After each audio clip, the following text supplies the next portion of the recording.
Send. There we go. Now load up YouTube chat and we're rolling. Oh, oh. For the first time since starting my YouTube. All right. Step 2 done. Step 3. YouTube chat. Where you at? For the first time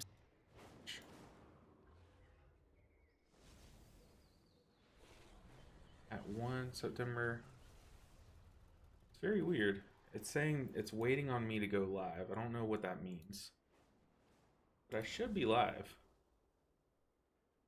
Hey. Okay, we're live.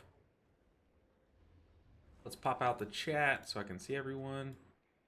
Let's get rolling. Okay, today, very simple stream. We're going to be doing... Hey, what's up? Oh, gosh. Glorp Diblorp. Glorp Diblorp. What's up? Right now, it is just barely afternoon. It's like 1 p.m.-ish for me. But good afternoon. Good to see you. Glorp Diblorp. It's a good name. I'm just going to say Glorp, but I can imagine I'd have more fun if I said Glorp Diblorp every time I talk to you. Hey, LVN, glad to see you on your monk. Yeah, it's been a while. I kind of got it to 80 and then had to do the whole, like, get all the other healers to 80 thing. So it's nice. It's like you go on vacation. You're like, I had fun on vacation, but we're home now. I can relax, you know. And I also have my foot pedal. That will be my spinning crane kick button. If I could reach it. Oh, my goodness. To try to alleviate some of the hand pressure. As we will hopefully have some tanks that pull a little wild, go a little buck wild, and give us some spinning crane kick target caps and stuff. But I'm excited. I'm excited. Now we got to get some gear. We only have 1 day, really. And I'm lagging behind. I didn't craft anything. I'm trying to go semi-goldless. Because we're kind of poor. We're kind of gold poor. So we're going to see if we can go goldless. And I know eventually I'm going to have to like craft for like raid and stuff, but I'm not going to like craft as thresholds open up and stuff. Like I'm not going to craft to try to be like ready for Mythic 0 week. I know a lot of people are, but like I know that eventually that crafted piece would just get replaced or upgraded and stuff, and it's like I'm kind of down to play the long game instead of the go all out, you know. Speaking of all out, is what I like to see. We are pressing the foot pedal, which I have it coded to where it'll Jadefire Stomp, and then it will just spinning crane kick like a couple times. I think until, yeah, like right there it just ended. So if I press it again, we're spinning, we're winning, and my hands are thanking us.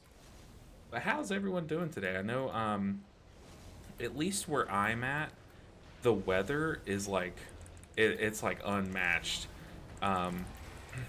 I was outside a good bit last night, which for me means about like I was outside for a combined probably 15 minutes in the day, and it felt incredible. Like I stepped outside at night when it was just like windy and like kind of cool, and like you could feel that fall breeze, and oh my goodness, it was like mood instantly boosted. But it's good to see Robot Sasquatch, you too, Glorp. Nice to see you.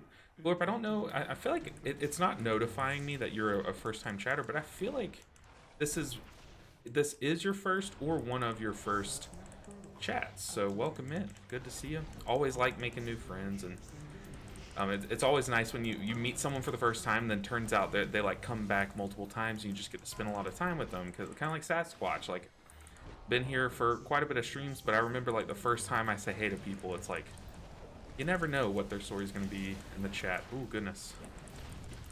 Got some people getting bonked around.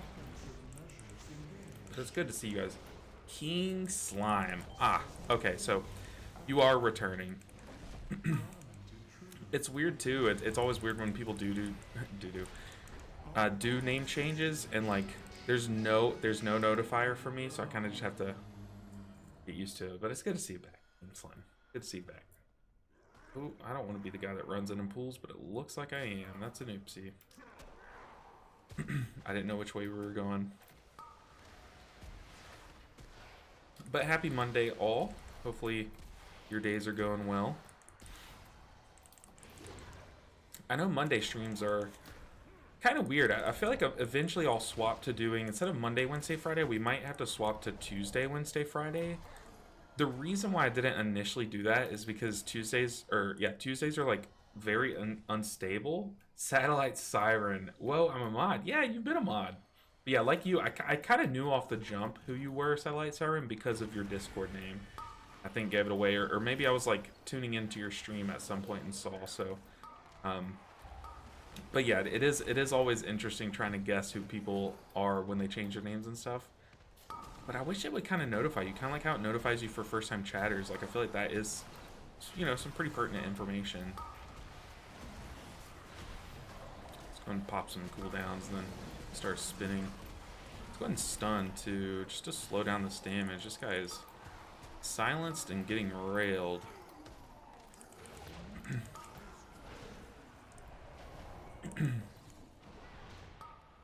We could dispel the silence. We could not be that healer.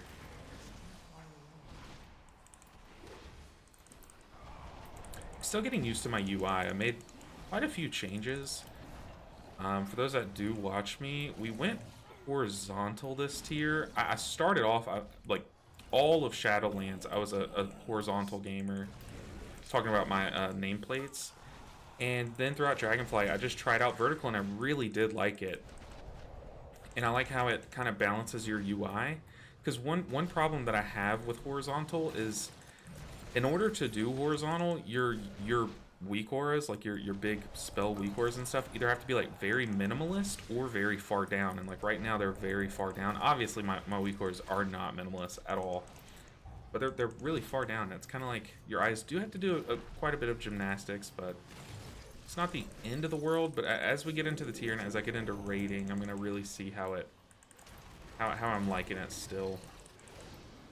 I think if I were to change something, we might go back to vertical health bars, but there your mouse does gymnastics, and my thought process is like, mouse gymnastics are a bit more like painful to deal with than eye gymnastics, you know. Ben, I'm gonna say Ben Sheriff. I'm just gonna say Ben. I feel like I can't go wrong with Ben. Bench? We'll just go with Ben. Ben said, still hesitating between the Mistweaver and the Resto Shaman. What feels smooth, yo? Look, they're both in good spots. Also, did we lag out? Why is everyone standing still? I like them both. I really do like the position they're both in. I think Mistweaver's kind of going back to that state where it's like a sleeper pick. I think it all boils down to like the whole like community sentiment. A lot of people just never want to play Mistweaver for some reason. Like, and it takes it being like clearly broken, kind of like how it was in what was it, like season 2, like 10.2 I think of Shadow or Dragonflight. Like, it takes it being clearly the #1 healer for people to swap to it. And I don't know why. I don't know why that's the case. It's such a fun healer, but I think that kind of makes people have like a false sense of its power at certain points when it's not broken, because they see so few people playing it and they're like, well, there's clearly a reason why people aren't playing it, right?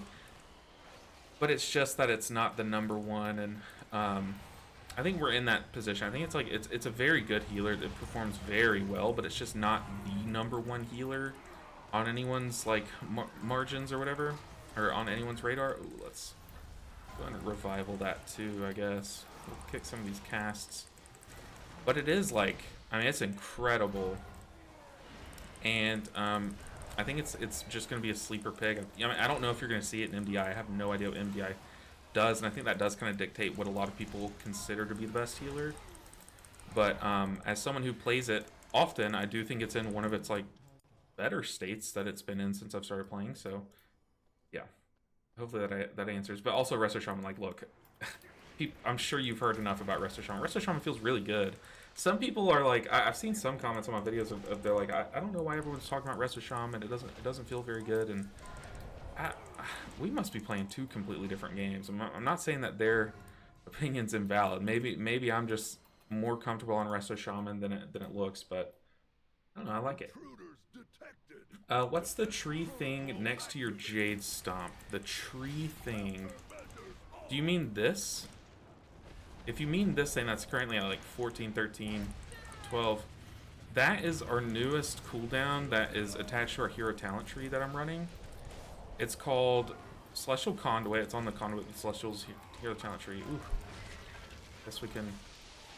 Oh, I placed it outside of the map. But it's basically a cooldown where we just like pulse out damage and healing. I can press it here in a second once people take damage. Well, let me dispel this. Kill this.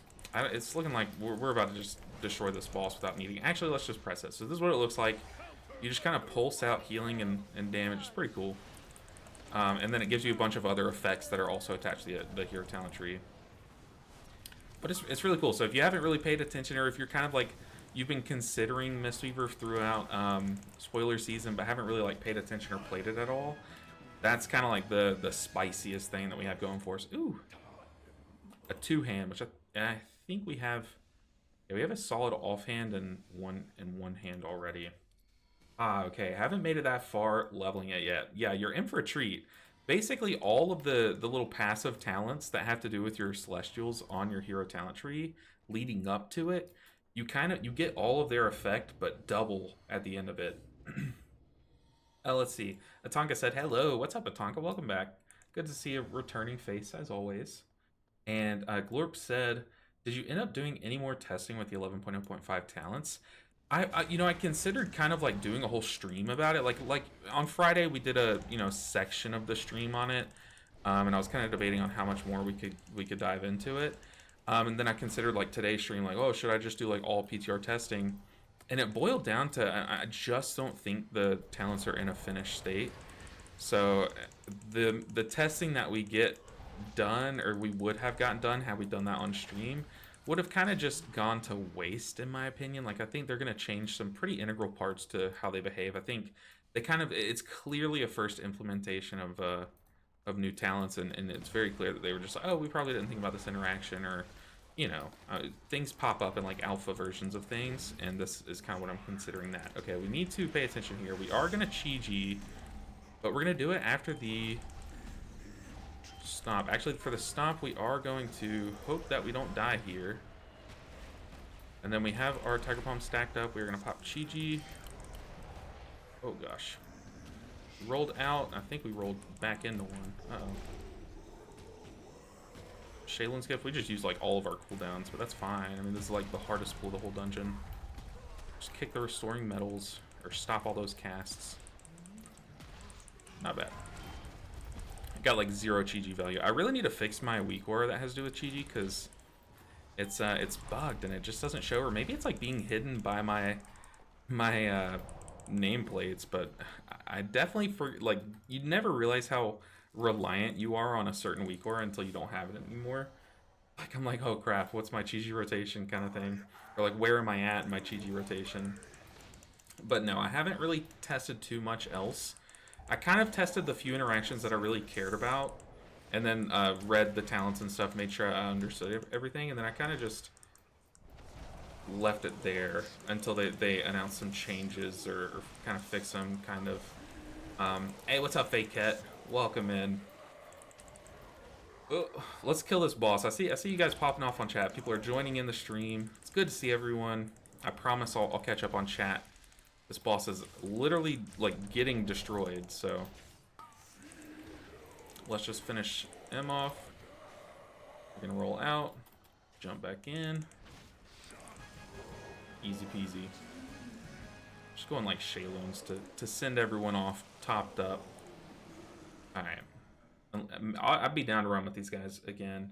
If any of you guys want to run dungeons together, I mean, even then that was a very quick group and people still leave, so like I'm very open to having you guys run along with me. We're doing heroic dungeons, so yeah. Mistweaver hurts my Mistweaver hurts my hands more than Resto. Must be higher actions per minute. It's definitely higher actions per minute. Definitely, because there's also, not only is it just baseline higher actions per minute, but Fakette, you have to think about like the chances. Like sure, Resto Shaman has a chance. Like I think it's their dot has a chance to make their lava burst like instant cast. You know that proc. So like you do have procs that you're chasing, and like if you get that, you need to like make your next global lava burst instead of what you were already planning on. So like you do have to kind of change up your rotation in a split second there. But Mistweaver's kit is kind of always that. Like, if you blackout kick and you see that it resets your Rising Sun kick, you like your next global should most of the time be a Rising Sun kick kind of thing. So, also Vombi, welcome in. I don't have an add-ons. I don't have an add-ons thing, but I do have a Discord one. I do have most of my add-ons there. I don't have Cell. I don't have any of that stuff loaded in there yet, but we're working on it. Trying to fix my Cell add-on. Let's hop back in another queue. Just keep slamming them. We did get a weapon, but unfortunately it's a slot that we already have a pretty good level on. I also haven't been spinning any of my things. Resto Shaman is so easy on the hands. I know. This past week has been really nice playing my Shaman, like all the other characters. The ones that were hurting my hands a lot were actually Resto Druid, because you have to just spam Hots and they're all instant cast. And then Disc Priest, because the range you have to just sit there and spam Smite and like... those hurt my hands, but honestly Mistweaver hurts my hands quite a bit. It's very APM heavy. And it's very like proc heavy, so like that kind of does increase the amount of not actions per minute, but the amount of movements that you the players doing. W the Fourth said, I want to play Mistweaver, but my M+ group has exactly 0 lusts if I don't play Shaman or Prez. Well, W the Fourth, look at it like this. Your friend, I'm going to call him Gary, okay? Gary wants to play Shadow Priest, but if he doesn't play Elemental Shaman, then your group's going to have 0 lusts. So don't think that as the healer, you can't do what you want to do and let all the DPS and everyone else like have their fun. You know what I mean? Like, they're also playing that same thing, but they've kind of put it on you. So your friend group, y'all can do drums. Look, if no one wants to play Lust, it's not just a you decision, that's a group decision. The whole group doesn't want to play a Lust character. So just buy some drums, play some Mistweaver. Y'all should do like a drums tab. Oh, that's awkward. Do a drums tab, maybe like 1 week one person buys the drums and the next week the next person. Boom. There you go. Please queue specific Arakara. I want to see the trinket drop for you first try. Oh gosh. Oh gosh, could you imagine? Could you imagine? Usually I'm pretty good about like calling that kind of thing.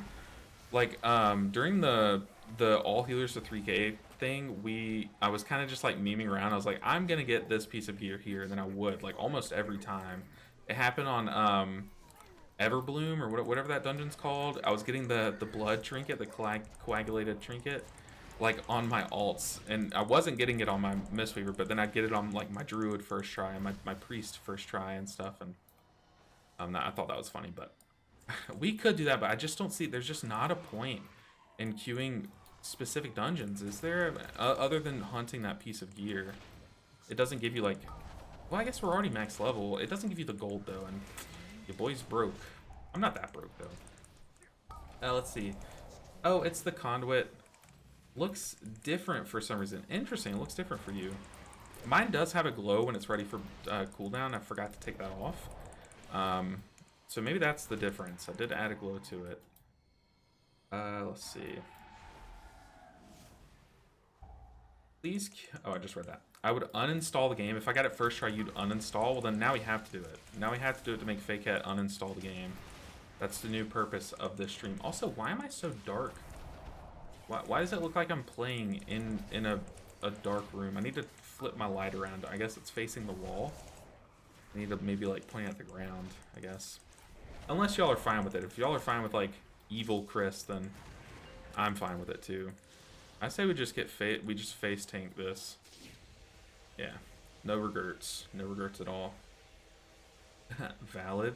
I mean, seriously, it's like if the rest of your group is being selfish, I don't see why you can't either. You know, it's not like a reflection on you. It's kind of it's a group decision.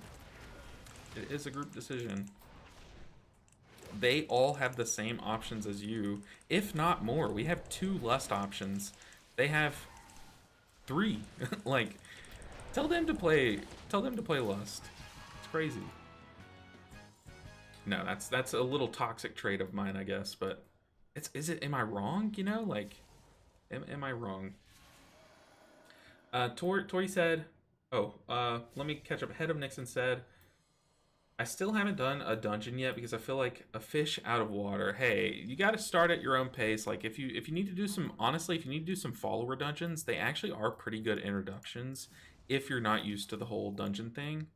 So yeah, definitely do some follower dungeons. Get used to it, and then once you feel ready, I would advise, not because you have to, but because it would probably make it a more enjoyable experience. Just kind of notify your group.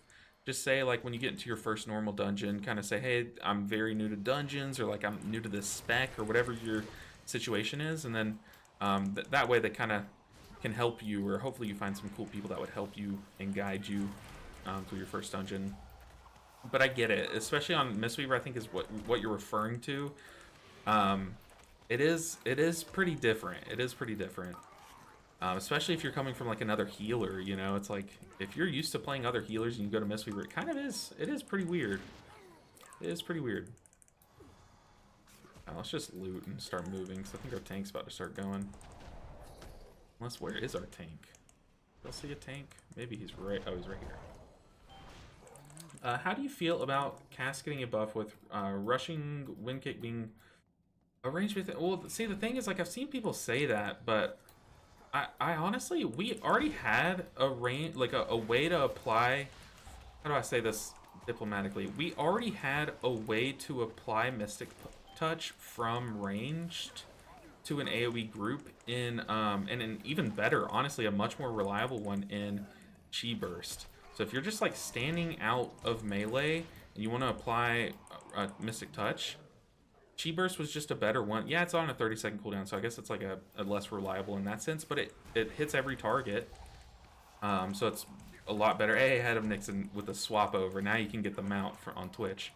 But it's just a little bit more reliable in that sense. So Chi Burst is still going to be my vote. If I ever do like a caster run through, I'm just going to rely more so on that. Also, one of the reasons, I didn't say this in the video, but I might as well talk about it now. So I'm not too much of a fan of rushing wind kick personally, and I don't want anyone to kind of like change their mind on it because of this or anything, but I just have to voice why I think it's very clunky, and I think it's really cool in design. But the problem is, if you go back and watch my video, I was basically like standing melee range with multiple enemies, and I was showing how narrow the cone is in very short range. So it does incentivize you to stand a bit further back in order to hit multiple targets, right? And that's kind of like the whole point. It's like you can hit multiple targets kind of thing. Otherwise, like if I aim it like this, I'm missing the boss, but I have to aim it just like that, you know? So with that being said, the whole blackout kick being able to reset it thing, also that obviously you're getting zero value out of that interaction if you're not standing in melee range with the pack. So it's to me it's just like one of those things where it's like it feels very awkward because you want to be standing right up against the enemies so that you get the resets, but then you also want to be standing further out so that you hit all the enemies. You know, it's one of those things where I was like, in testing, okay, is there a trinket that this guy drops that this guy just left for, but maybe I don't know about? So to me, it just feels like, I don't know, that felt like an incomplete thought. You know what I mean? Maybe I'm wrong, or maybe they just, all they could do is like widen the cone, and I'd be a happy boy, but I don't know, it felt like if you do like a caster run and you're just like memeing around and stuff, or maybe you're someone who only plays Mistweaver as a caster monk and you just deal with melee mechanics while out in range and stuff, then I don't know, I feel like I'd be kind of annoyed that I wouldn't be getting all the reset value. Like, what if they made it to where like some other spell also had the chance to reset it? Like, what would be a good one? You know, kind of like how Blackout Kick has a chance. I don't know. At that point, that's just all, you're just changing too many things. But to me, that's kind of my takeaway, is that it just felt like incomplete. Ooh, we are going big. We are going big. This guy just joined the group, and he's like, we are pulling everything in this room. As a DPS of all things. Okay, we are going to pop Chiji, because I haven't pressed it once, and when else will we press it? Then after this pull, I'll catch up on chats. Let's stop some of these casts, because slow it down a bit.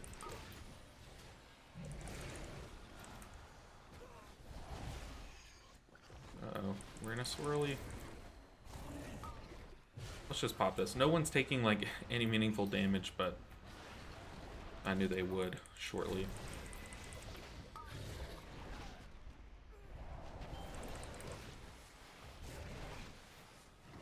Kind of easy. Like, I don't know what our tank is getting railed by, but not bad. Not too bad. We did use Chiji, and then we did use Celestial Conduit after, but that's okay. Oh goodness, y'all are popping off in chat. I am maining Mistweaver this season, but I have never raid healed with it. Any suggestions for healing Mistweaver in raid? I would definitely start out with my build. My build is much less punishing to people who are just picking up the spec, and then work your way to being able to play both my build and the Rising Mist build. That one is pretty tough. It's pretty tough. And my build is very easy, slightly lower ceiling, and then but a lot less punishing, a lot less variance in my opinion. But yeah, but other than that, any tips? Just one thing that you have to do is just focus on the fundamentals, like literally the most basic of things. Because when I was first starting, one of the hardest things that was kind of hard to build muscle memory with is sorry, I'm like stuttering really bad right now. I don't know why, but one of the things that was really hard for me to like develop perfect muscle memory for is staying on top of your renewing mists. If you ever sit at 2 renewing mists in a raid environment, something needs to change. Oh, he's down there. He's a goner. Yeah, just keep those applied, keep those flowing. Also, other than that, work on your timing. So if you're running like a Yulon build with like Secret Infusion, like a ramp style build, keep your Thunder Focus Tea on cooldown, because your Thunder Focus Tea is a 30-second cooldown and Yulon is a minute cooldown.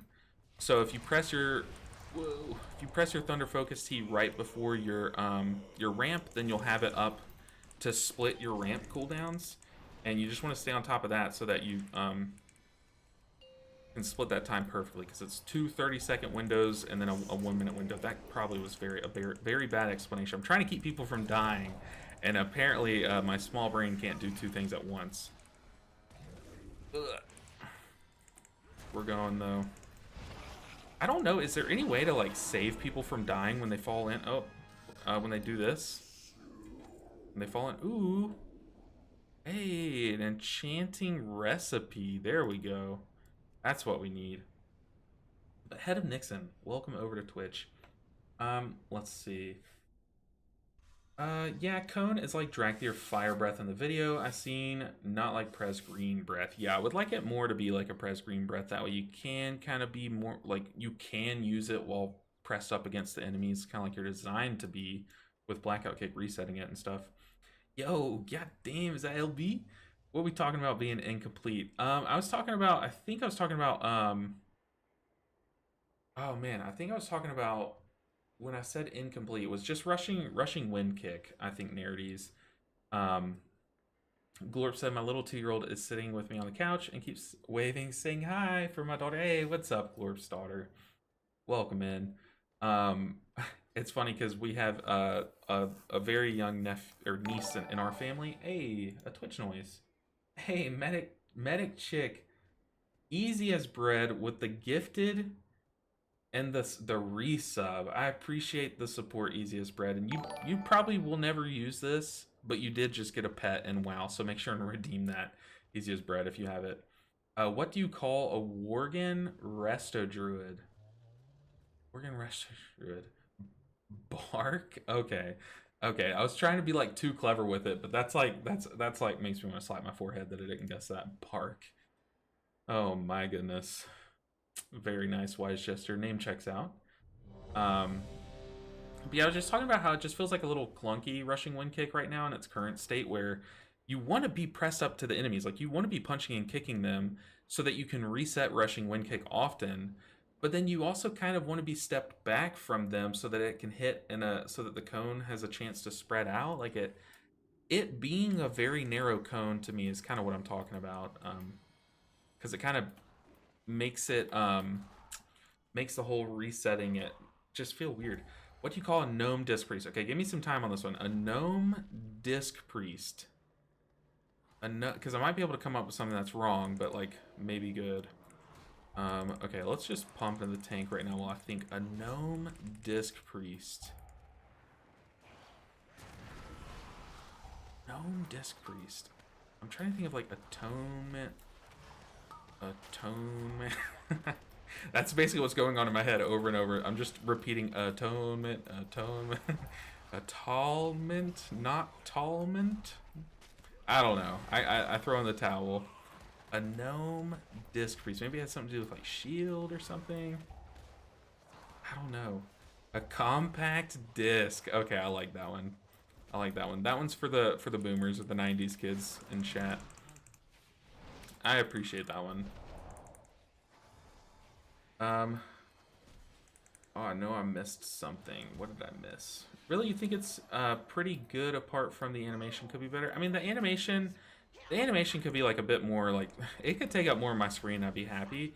But I was more so kind of annoyed with how quiet it was. I literally, you can watch in the video, I press it, and then I sit there waiting for something to happen. Because I wasn't watching it, I was watching like down at my combat log and stuff. So I'm sitting there waiting to hear it, but it had already happened. Like, it felt kind of weird. I don't know. I think, look, I always praise the devs, and I think lately the devs have done everything right to make Mistweaver just a better spec and a more enjoyable spec. So I know that the things that I don't enjoy about it or that could be improved are just because it's very new in development, maybe, or like it's just a new idea. But I think it's like definitely very cool and on the right track. So I just think it's like an early version of it, you know what I mean? I think you're gonna have like kinks and stuff, like hopefully Rising Mist ends up working with it, that kind of thing. But I definitely think it's like really cool, a very cool idea. But yeah, I don't know. Okay, here we go. A gnomint. Ah, that's what I was looking for. A gnomint. Let's where are we going? We're pulling all the way in here. I'm glad they put it on the same line as Ancient Teachings to choose. I think Rushing Wind Kick. I gotta make sure my tank's not dying here. He shouldn't die, but we're just making sure. Let's just pop Celestial Conduit. We have no reason not to, in my opinion. I thought I pressed Jade Fire Stomp. Maybe it was on cooldown. Blaziken. Gonna use Blaze Kick. Close combat.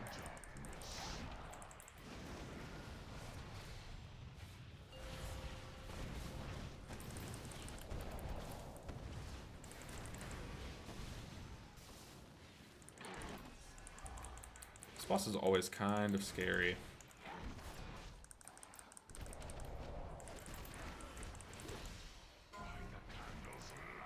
By the candle's light.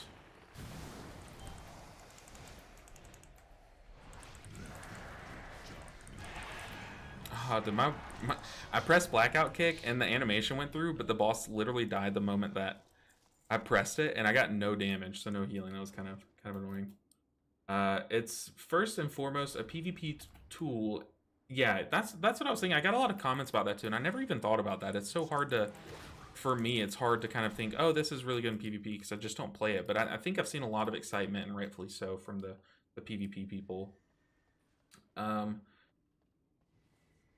But it's also just used for Rapid Diffusion and Rising Mist at range. I mean, that's what I thought too, but I mean, since it didn't work with Rising Mist, but like I know in my heart of hearts that that's just an error. Like I know it's intended to work, or at least I hope it's intended to work with Rising Mist. Because when I first read it, I was like, oh, cool. That's a way, like if you're on a raid fight and you just know the boss moves a ton, for example, which in this tier, I don't know if you guys have seen these raid fights, but the bosses do be jumping around the room and stuff, or at least pulling you around the room. So it's very hard to reliably, on some fights, be in melee 100% of the time, like melee range of the boss.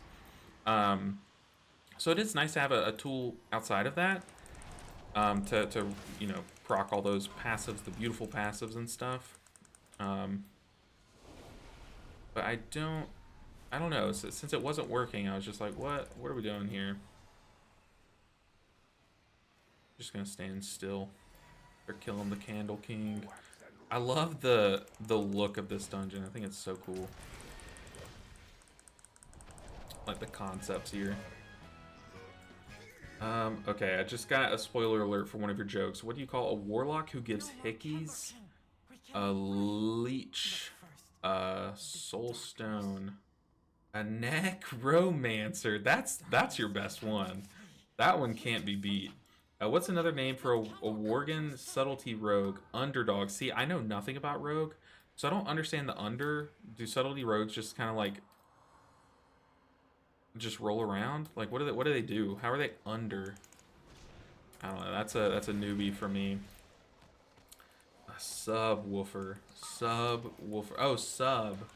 Okay, yeah, that one does make sense because sub. What are you gonna main? I am maining Mistweaver as always. I will main Mistweaver until I'm given a reason not to, and it's just so good. I should also be running around doing the healer thing. This is kind of just a noob. I'm just running with the cart. Should essay as a roll off the map? What? I've never seen there be a hole there. Am I stupid? Don't answer that. But like, my little eyes, my little old man eyes. Okay, this is rough.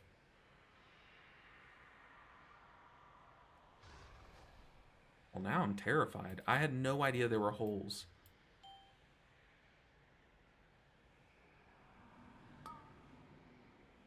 Please, everyone, stop watching. Don't watch right now, because that was... Wow, that was disorienting. Okay, we're gonna not double jump. I see candle. I go to candle. Aha. I'm bringing the candle. Yikes, that was awful. Have there always been holes there? I mean, I know we're in a mine, but... Bro, that was crazy. Okay, put Caster Mistweaver into a 30 seconds pump rotation. Yeah, this is the reason why I haven't made, like, more videos on the new stuff, is because, like, even then, like, we don't know if the whole double Thunder Focus Seed thing is going to work.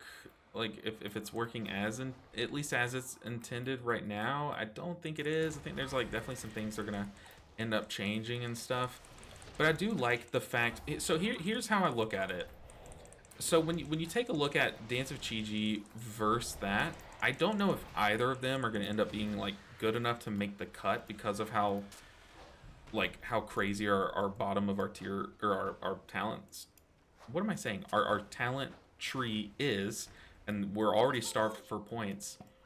But I like that we now have something on 30 seconds that we can control its proc. Like, yeah, we are devoting a lot to that. Like, we are devoting our Thunder Focus T-Press to that button, like in a Mythic Plus dungeon.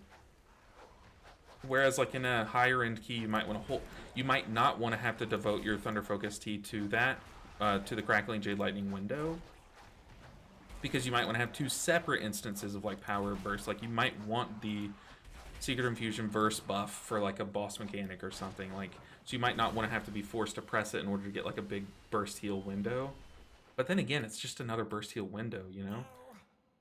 But the way that I say it is I like that now we have something that we can control, as opposed to, like, it does share a talent node with something that will proc roughly once every 30 seconds if the rates are right. And he's racking up on... deaths and players doing /ignore LBN. Oh lord. Yeah, I'm probably just on all of these people's ignore list for sure now. But as opposed to, like, Dance of Chiji, where you're reliant on a proc. I don't know what I'm trying to say. Hopefully you guys can decipher what was just said, but I'm still making sure I don't jump into any holes, because that's embarrassing. Glad they put it on the same line as interesting things to choose. I think Rushing Wind Kick is just caster to pump damage with Crackling Jade Lightning as well, so they don't have your damage in dungeon anymore. I see. The thing is, like, I think it's kind of like a byproduct that, if I'm being totally honest, I think casters, like, having, like, another button they can press, or, like, getting a boost to Crackling Jade Lightning is just a byproduct of a change that they were going to make for the sake of all of Mistweavers. You know what I mean? I don't know if they did that with a specific intent to help out casters, but it's just like a cool thing that it did. You know what I mean? Since it's more of a casual thing. I also don't know, in that same vein, I should be running around getting candles. I don't know. It's really hard for me to kind of know what's going on, what their intent is, but either way, it's really cool, and I'm glad that it's a change, you know. Been a Mistweaver main since Legion. Oh boy, there we go. There's absolutely no reason it shouldn't. Yeah, I think it's like that's what my thought process is. Is there's no reason it shouldn't. We should move the candle, okay? Because all the other interactions work. Like Rising Sun Kick can be reset, so can Rushing Wind Kick, and it procs like everything else, like Rapid Diffusion. If Rapid Diffusion works, Rising Mist was intended to work. It just doesn't, you know. We should be doing Healer Things, by the way. Healer Things does... Oh, that's not a candle. That's embarrassing. Healer Things does not mean healing. It means running around grabbing candles. Unfortunate.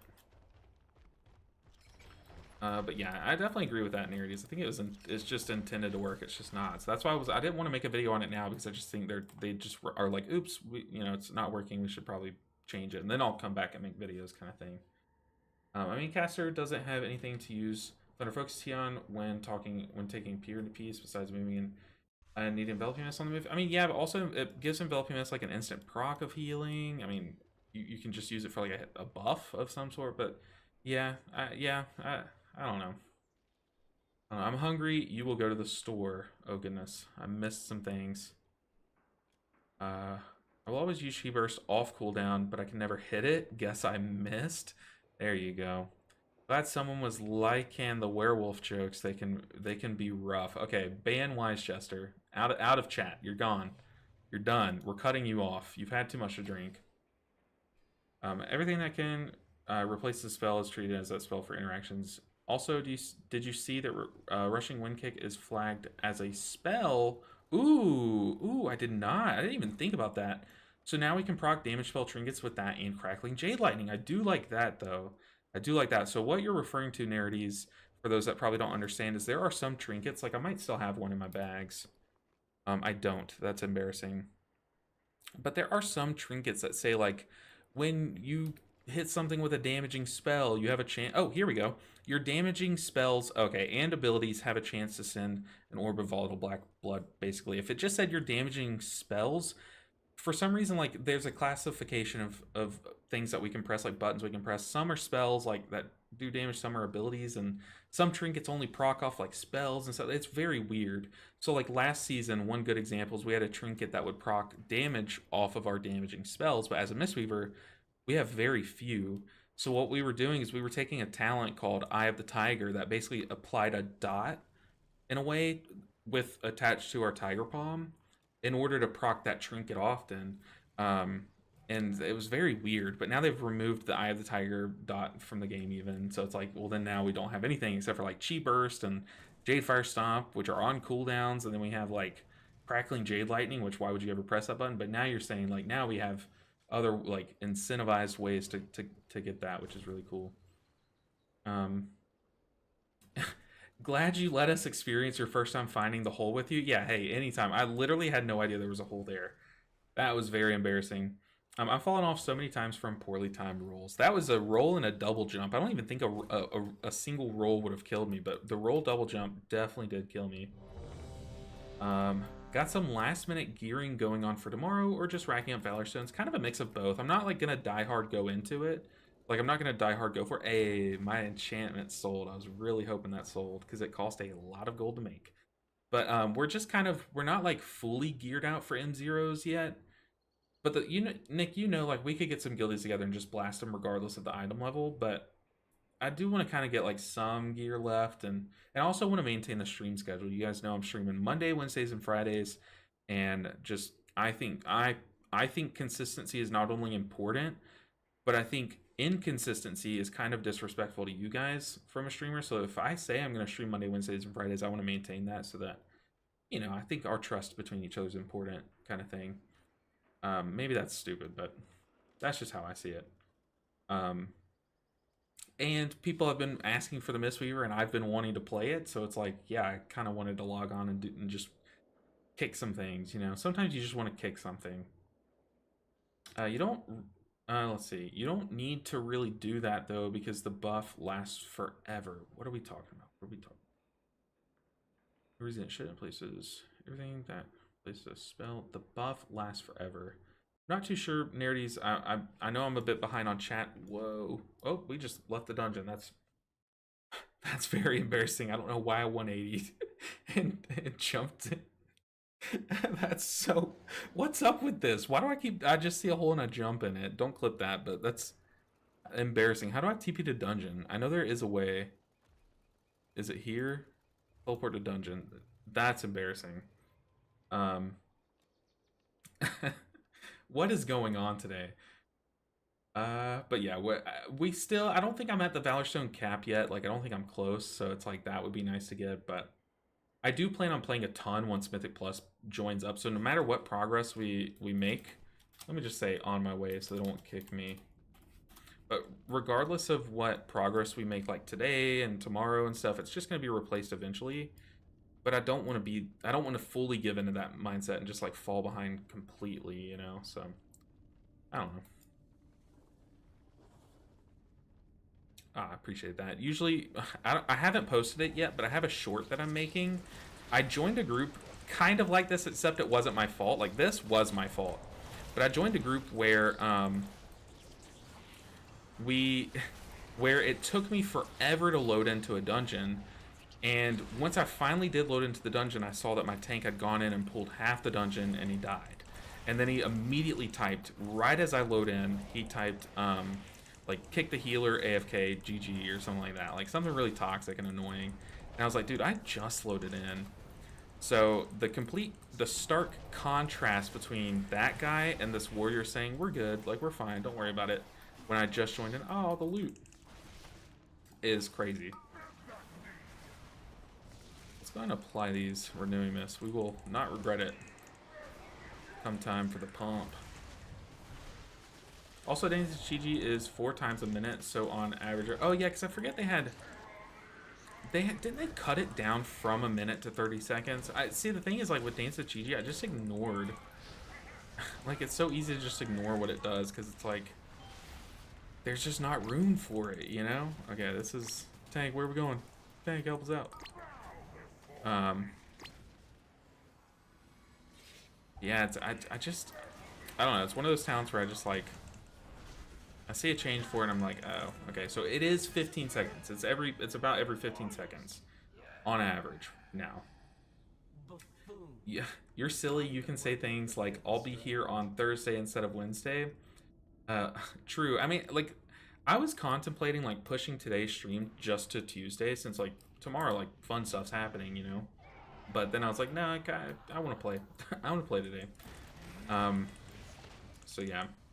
OG was 1 prop per minute, then 2, now it's 4. Okay, see, the thing is, like, I kind of remember them bumping it down to 2 a minute, but then, like, immediately shrugging it off kind of thing. So that's why it's just not, like, as fresh on my mind kind of thing. Are there any places where we can just straight up fall off the map? I don't think so. I think we're good.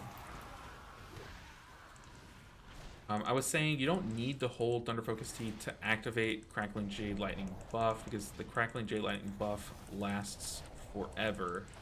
You can just use Thunder Focus T as and when... Oh, I see what you mean. You're saying there's no, like, time designation to Jade Empowerment, or whatever the Crackling Jade Lightning one is called. So, like, you can pop Thunder Focus T now. That's actually a really good point, Nerdies. You're actually 100% right. So you could pop Thunder Focus T now when you need Thunder Focus T, and then 20 seconds from now you can then pop Crackling Jade Lightning when you need a Crackling Jade Lightning kind of thing, which makes a lot of sense. Makes a lot of sense. This guy's asking if I need the boots. I didn't even see that I got boots. Let's see. What do we get? What do we get? So I have 571 and I got 571. Can I trade?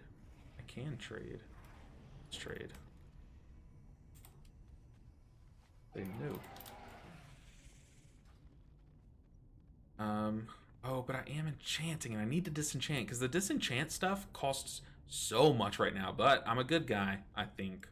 We'll trade him the boots. We'll save ourselves. Oh, we will throw away 100 gold to give this guy an upgrade.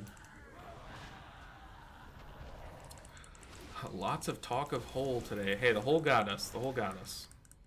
It deserves a spotlight. Alright, Where are the boots? There are your boots. Go crazy.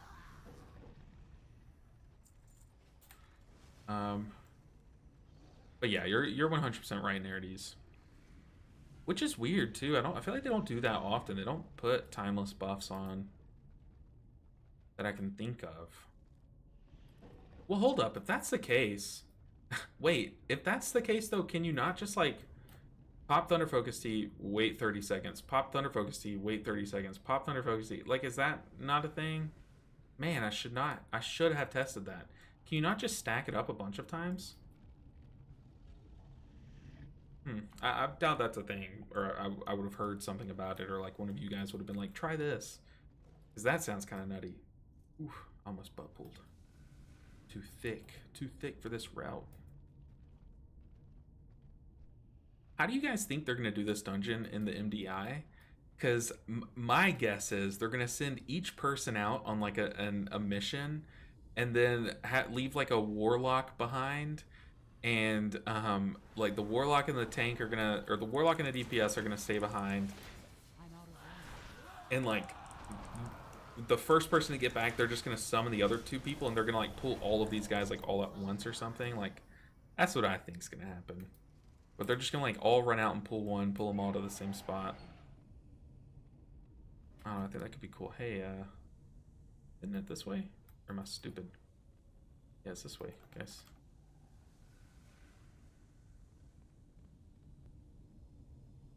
Oh, that we got 4. I am stupid. Okay, makes sense. Let's see. Was playing Mistweaver in a Discord channel today. I don't know how on earth you play the spec and read chats. It is disorienting. Muscle memory, I guess. Is the Sigil of Algari Concordance worth taking as a healer for the NPC bonus heals? Or is it trash? I don't know the name of things, Tori. You'll notice like whenever there's like enchants and stuff, I don't know the enchants. I just click it and put it on my stuff. Do you mind posting a screenshot of what you're talking about in Discord?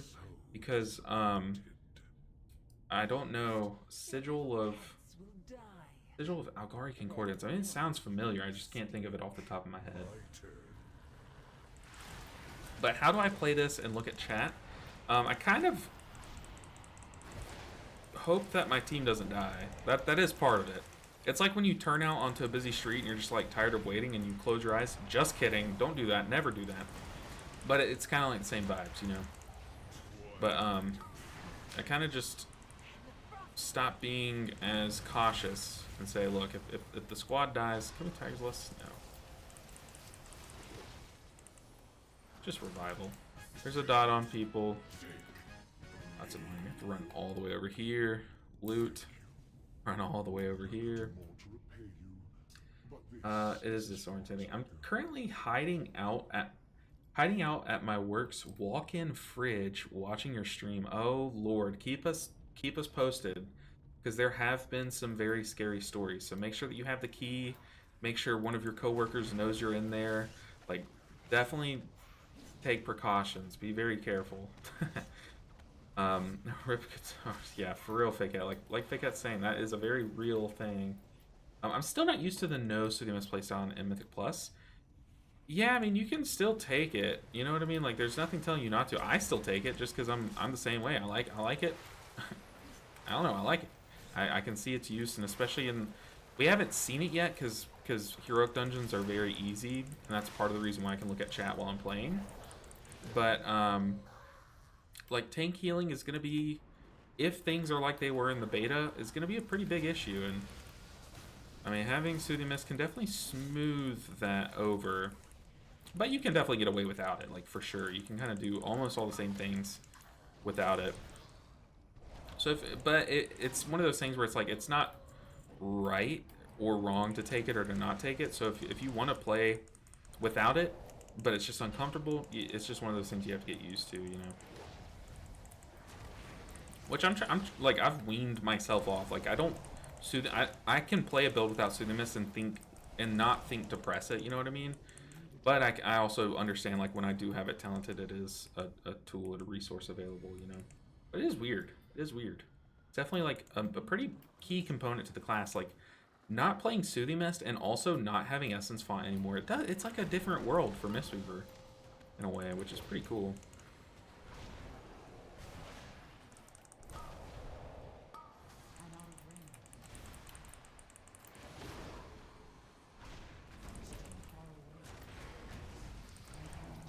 Oh no, I didn't realize it was so low.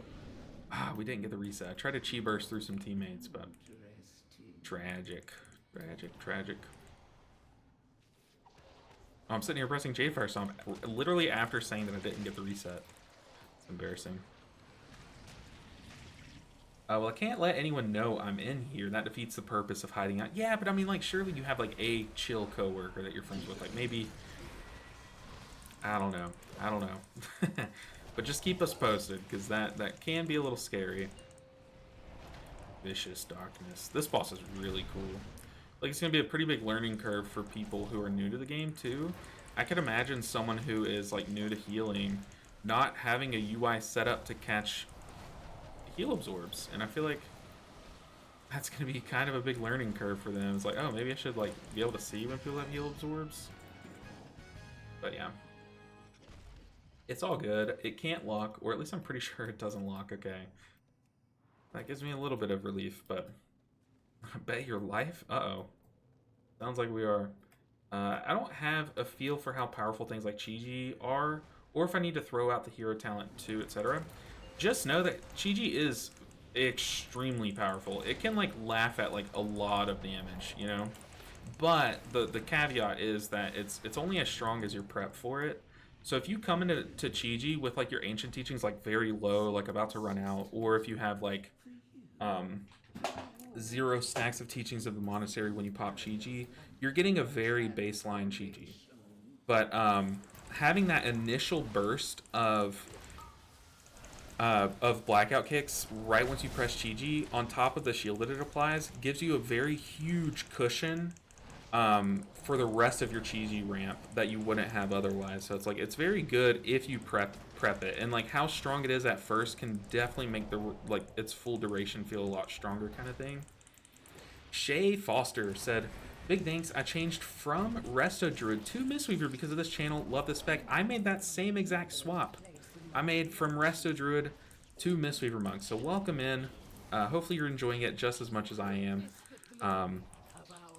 I think you made the right choice. I definitely think you do. With lack of all information, I think Mistweaver is just such a good time. And I'm glad you made that choice, and I hope it works out for you, that you enjoy it. Like here, we can pop a Chiji, but before I do, I refresh my Jade Fire Stomp, and then I Tiger Palm twice. And then now that first Blackout Kick, everyone is full health.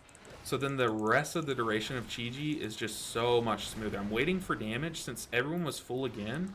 I just Tiger Palm, so that my next Blackout Kick would be just as explosive after that damage hit. So, like, there is a lot of nuance to Chiji. It's not going to feel like you're fully understanding it the first time you use it, but as long as you're prepping it, it's just a completely different spell than if you don't. So definitely put in the work of literally just J-Fire stomping and then Tiger Palming twice, and you'll be a happy person. The reason why we say to J-Fire stomp before you pop Chiji, almost the only reason, is because Chiji, the buttons you press during your Chiji window are pretty... Oh no, I just voted to kick the druid. I clicked the wrong thing. That's embarrassing. But the buttons you press while in your Chiji are very specific. Like, you kind of have to do your you have to be doing your Chiji rotation during Chiji, and you don't want to just for no reason at all be pressing other buttons that don't enhance Chiji during it. Like, for example, what's a good example? The only real good example is like Jade Fire Stomp. It is literally free to just apply this before you Chiji. That way you don't have to refresh this buff during Chiji is kind of the big reason. Curious about how a Rising Mist raid ramp would look like. Loved your raid guide. It would look very similar. I had a video on a Rising Mist build back before they made the Jade Bond changes.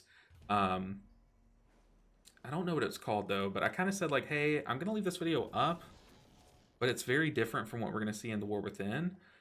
But it also feels a lot like your Season 1 Dragonflight ramp, where You do a couple things similarly, but I think what you do is, I know after you do all of your envelopments, you're gonna Rising Sun Kick before you do anything else. I don't know. The whole Jade Bond build is it's a lot more like different from what I'm used to. So I honestly, I'm gonna have to get in and actually get into a raid environment and test it, because the raid environment has been closed since that build has been has been discovered and pushed and stuff. Um, but I definitely do intend on, after I get some reps with it, I'll kind of do like a comparison, do like a lot of um, testing with it versus the other builds, and also like a boss by boss thing. Like I'll do one raid night, one build, one raid night, another build, and see like if it's as punishing on some bosses, or if it's like if there are some bosses that literally stand still, which I know like that one spider boss, as long as you don't get the mechanics, you can basically stand on the boss the whole fight, and the upside there is like crazy high. Trying healing for the first time since TBC, it's very intimidating. Learning Mistweaver, but I am bad. Pants Co., you are not alone. There are a lot of people who, when they first swap to healing, they struggle, and it's because it is tough. It's a very big shift. I always say that no matter what role you're playing, you're fighting the boss mechanics, right? Like you dodge the swirlies no matter what you're playing. But healers have an external mechanic where you're fighting the boss's damage. Like, yes, a Windwalker can press a defensive to mitigate damage, like, sure. But healers are, like, your boss is the boss's damage. And I think that's so, like, interesting and tough. So the moment that you kind of, like, get used to that concept, it also makes dungeons easier, because you're not, like, you don't necessarily, doing the most damage and the most healing at certain points isn't necessarily the thing that you want to be doing. Like sometimes, like if you know a boss is about to do a big mechanic, instead of just popping your cooldown so that you're doing a bunch of healing right off the jump, you should then like save it for right before the the big damage is about to happen, kind of thing. Like being smart about when you press your buttons is very important as a healer, and luckily as a Mistweaver we do have quite a few of them. I've actually already popped 2 and I'm about to pop a 3rd because I was not ready for this. Okay, he stood in something, but so did I. What is this pool, man? That is terrifying. We're going back in. I like it. I like it. Die, run right back in. Let's boop, just cuz. Oh boy. Literally, why am I even talking? Okay, we stood right in that. I'm trying to say something and then we all just get turbo nuked. You love to see it. But yeah, no, as you can see, healing is hard, and sometimes you can't do anything. I literally popped all of my cooldowns, and it just did not feel like enough. I was not expecting that much damage, and we are doing that same pool again, basically. Oh boy. Oh boy, I have aggro on things. You love to see it.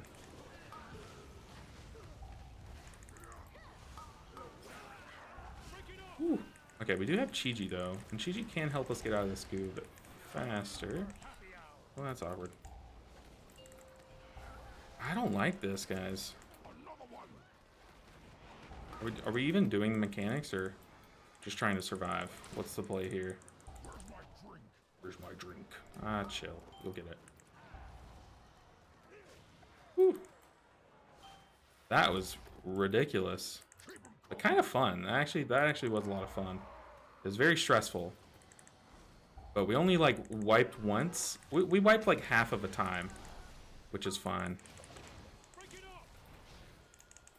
But yeah, Mistweaver, I feel like Mistweaver is a pretty good one to kind of get your, especially if you're coming from DPS, like maybe you've played DPS all throughout Dragonflight, and you're like just now trying healing. Or I guess you said you're coming back from TBC. Hey, School Aid, it didn't even notify me, but School Aid, thank you so much for the Prime sub. I say it every time we get a Prime sub, but literally Jeff Bezos having those dollars is losing, but Prime subbing to any streamer is winning, so I appreciate you taking money from Jeff Bezos. He does not need it. He literally makes $14,000 a minute. A minute, that is ridiculous. Yeah, if you're coming from DPS, playing a spec like Mistweaver is probably a smart play, but man, if you're coming from like, what did you play back in TBC is my question. That's a a tough thing. B dungeon has best trinket for tank spec on first boss. Is that the one that is like a second life kind of thing? Like if you die, you don't die kind of thing? Oh, I played for a long time, just DPS. Yeah, so then it is pretty cool for a healer in the sense where, okay, stop targeting me. But in the sense that if you do good damage, if you execute a good damage rotation, or if you're on top of your target caps and stuff like that, then you'll kind of do good healing by default, you know, which is probably a good introduction for if you're just starting healing. Where as opposed to like if you played like, say your first healer was Resto Druid, like they purely heal, like they press healing spells or they press damage spells. But us, we press damage spells to heal a lot of the time, so that's kind of why a lot of people think if you're a DPS player looking to try healing, Mistweaver's a very good choice. And this dungeon is crazy. I feel like this dungeon is very weird because there's a lot of enemies. Like there's so many different enemies that I have no idea what the final count is gonna look like, or like what the pools are gonna look like, pool sizes and stuff, like once we get this dungeon kind of fully going. But I do love this dungeon. I think it's very cool and thematic.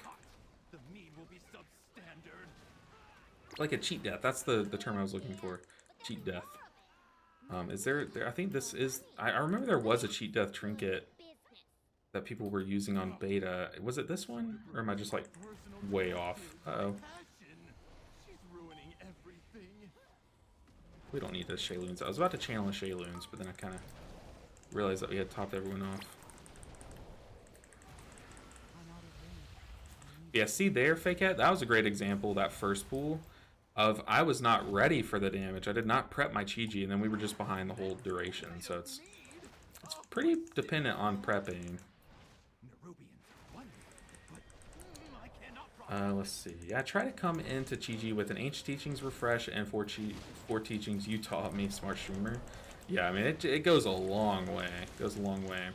Yeah, Chiji is definitely an excellent cooldown because you can what's very good is you can press it right before the big damage instance. Or tank DC, what's going on?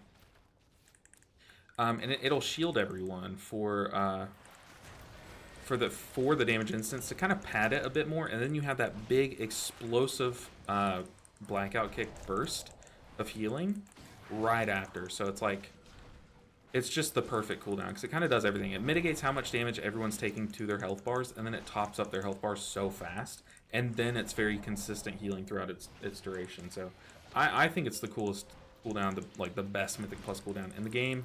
I'll fight someone on that, but that is a pretty weighted opinion, if I may say so myself. Am I safe? Yes, we are. The boss dies. Hey, a belt. Belt. It is not an upgrade. Not an upgrade. I get this pool every time, brother. These preseason tanks are without shame. Honestly, we died, but we made it, so we're fine. Also, we would have been a lot better. We would have been a lot better off had I been prepared. I was not paying attention. I just came in with my pants down, which is like you never want as a healer. So yeah. Any particular pieces you were targeting at the moment? I'm not like gunning for certain dungeons because I'll be honest, like I watched like another streamer who was doing that, and I was like, okay, like I get why you're doing that, like running the same dungeon over and over for this piece of gear. But, and they were also leaving after the first boss. I'm sure you can probably guess the dungeon at least. And I was like, that's optimal, but that does not make for an exciting stream. So for me, we get what we get. It's going to be replaced soon anyways, you know what I mean? So, Schoolie, personally, I'm just going to rock with Teachings or Tier of Morning, and try out the other one once we kind of unlock Mythic.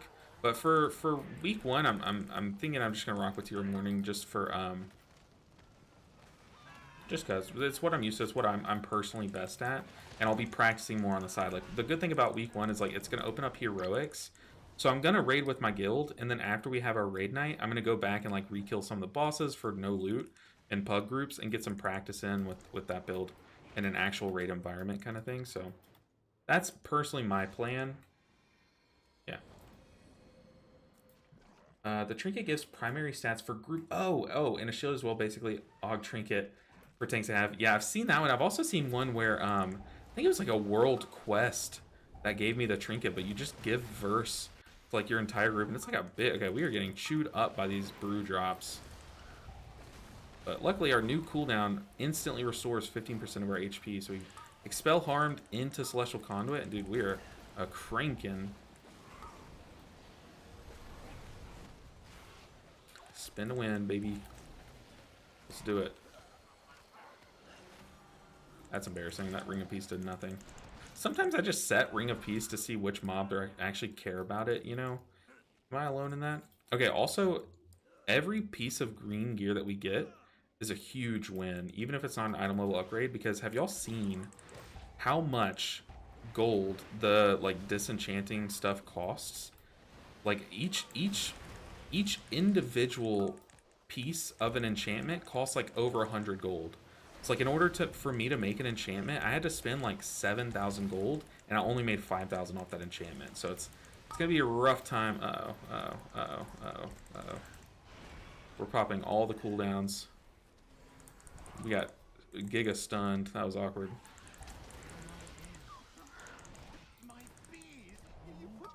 Yeah, we definitely need to fix our weak orcs. Ugh, God, it's slow. We had to lock up these. Too much labor. Oh, come on, Jadefire Stomp. It still caught me as being in air. That's awkward.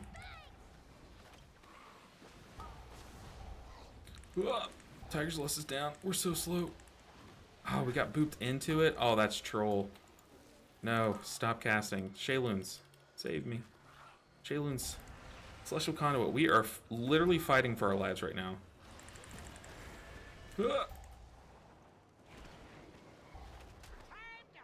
How? How did no one die? I ask you. How? That is crazy. Bazooka.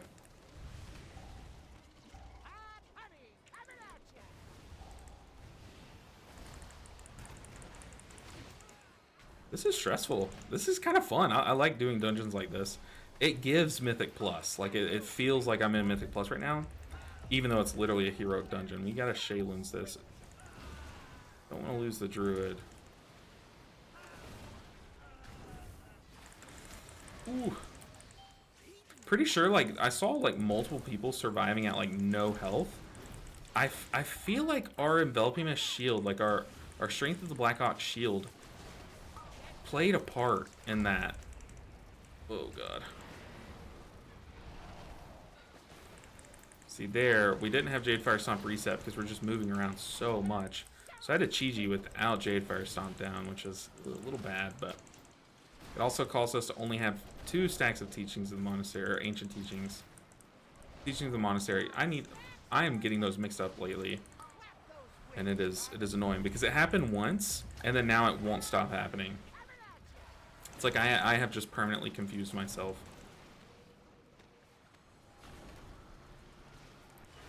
Luckily, we have, like, infinite cooldowns. I mean, I don't know if y'all were paying attention there, but we pressed all of our cooldowns, like, 4 times there. That was crazy.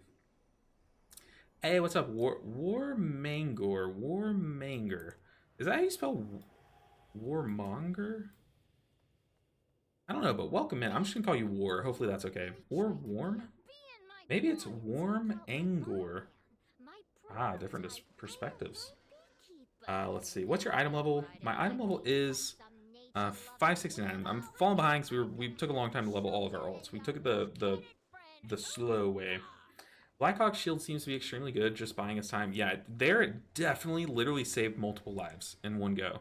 It won't be that effective always, but like, it won't be that obviously effective always, but it always will be that effective is a better way to put it. But let's see, B dungeon first pull is the hardest first pull out of all of them, since tanks literally pull the whole room and there's 2 mini bosses. Yeah, especially if you're not ready for it, dude. That was terrifying, absolutely terrifying. Resto Shaman back in the day when it opened to Alliance. Oh, I've played for a long time just DPS. Interesting. Interesting. Resto Shaman when it opened to Alliance. So wait, so the spec you played used to be barred behind Horde vs Alliance? That's so weird to me. WoW is a weird game. A very weird game to get into in like late. It's very weird. Alright, let's kill this boss and we'll catch up on chat. I am very behind. I'm sorry. Oh.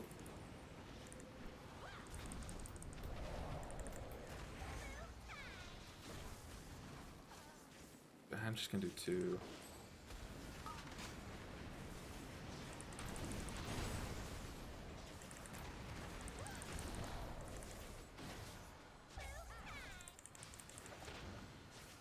Just pop it offensive. You never know.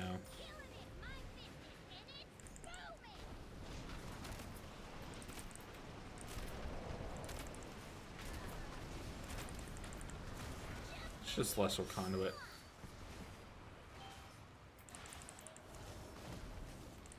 Ah, the boss is juking me.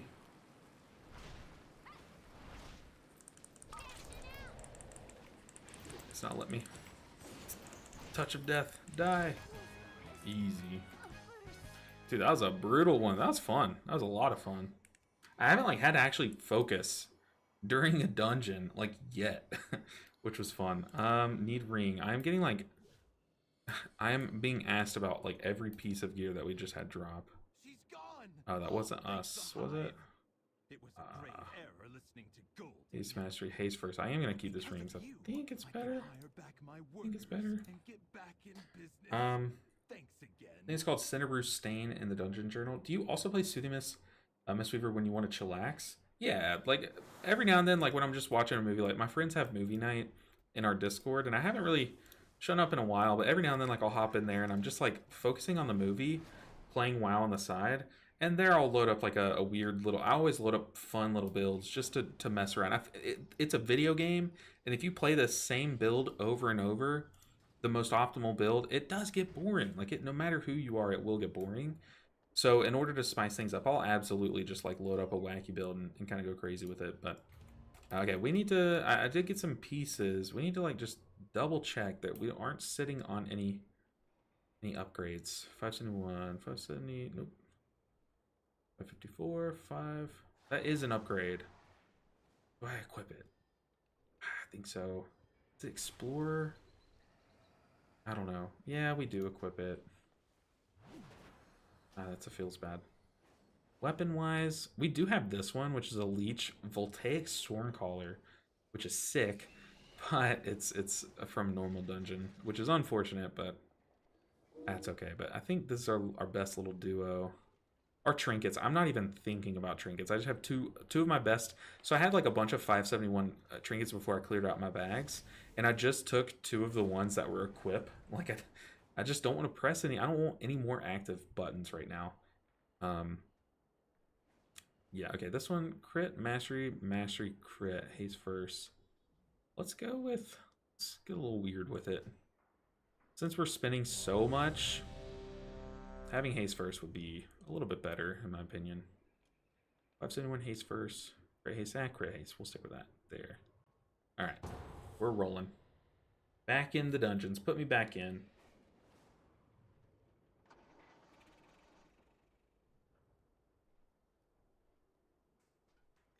But I know a lot of people are gunning for certain trinkets, and I don't think you're wrong to do so. For me, 1, I only have 1 day to do that. But 2, I just don't want to do that. I just don't want to do that. Okay, let's pop these. We'll make it untradeable. Is it tradable? Crazy. Let's use both of these recipes. Level up our enchanting. And what can we enchant in this meantime? But these things, these storm dusts, are 120 gold each. And look, this one enchantment costs 60 storm dust. It's crazy. So if you're someone who is sitting on a lot of green like BOEs and stuff, I just hit the mic. Yeah, you can try to sell them on the auction house, or you can swap to enchanting, disenchant them, and make like hella gold off storm dust. It's crazy. MRT said, I just realized the game eats both charges of Tea of Plenty and Invoke Chiji when casting Enveloping Mist. Peepo sad. I just realized the game eats both charges of Tea of Plenty and Chiji. Oh, I see what you mean. So like if you have Chiji stacked up and you pop Tea of Plenty or you pop Thunder Focus Tea and you have Tea of Plenty, it kind of like overrides it, is what you're saying. Yeah, it is weird. And they've done some changes on like a lot of different specs. I think there is one recently that they did on Mistweaver. So like if you have Vivacious and you Soothing Mist and Vivify, so yeah, it still eats your Vivacious, but there's a reason now. Now your Vivacious also juices up that Vivify, so now it makes a bit more sense. Also, what are we doing? I do not want to get kicked on this dungeon. All right, Fakette, are you paying attention? Because now's the time. We are going to get the trinket, and we're going to get it for Fakette. Just wait on this to pop. Let's boot these guys away. They annoy me.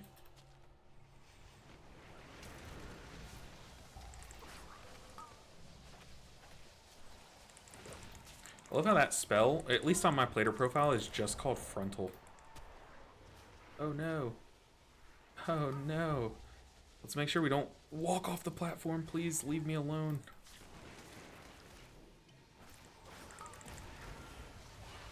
Yeah, we need some turbo healing. Luckily, I kind of just like sat on Shaylin's there for a bit. Till after all that madness was gone. Alright, trinket. We need the trinket. We need the sack. We need the sack. This is how I get it. I'm not the kind of person that will leave a dungeon just by my own morals. I would never do that to farm a piece of gear. But also, even if I was that kind of person, I wouldn't do that, like on stream especially. So this is our chance. When we randomly queue into this dungeon, now is our chance to nab that trinket. So let's gun for it. Let's get it.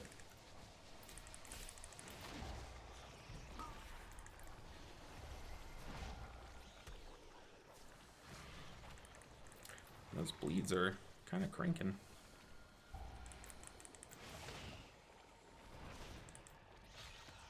$4 million damage. Oh, Dobby's son. Dobbyson. Then I grab aggro with a Vivify. Yo.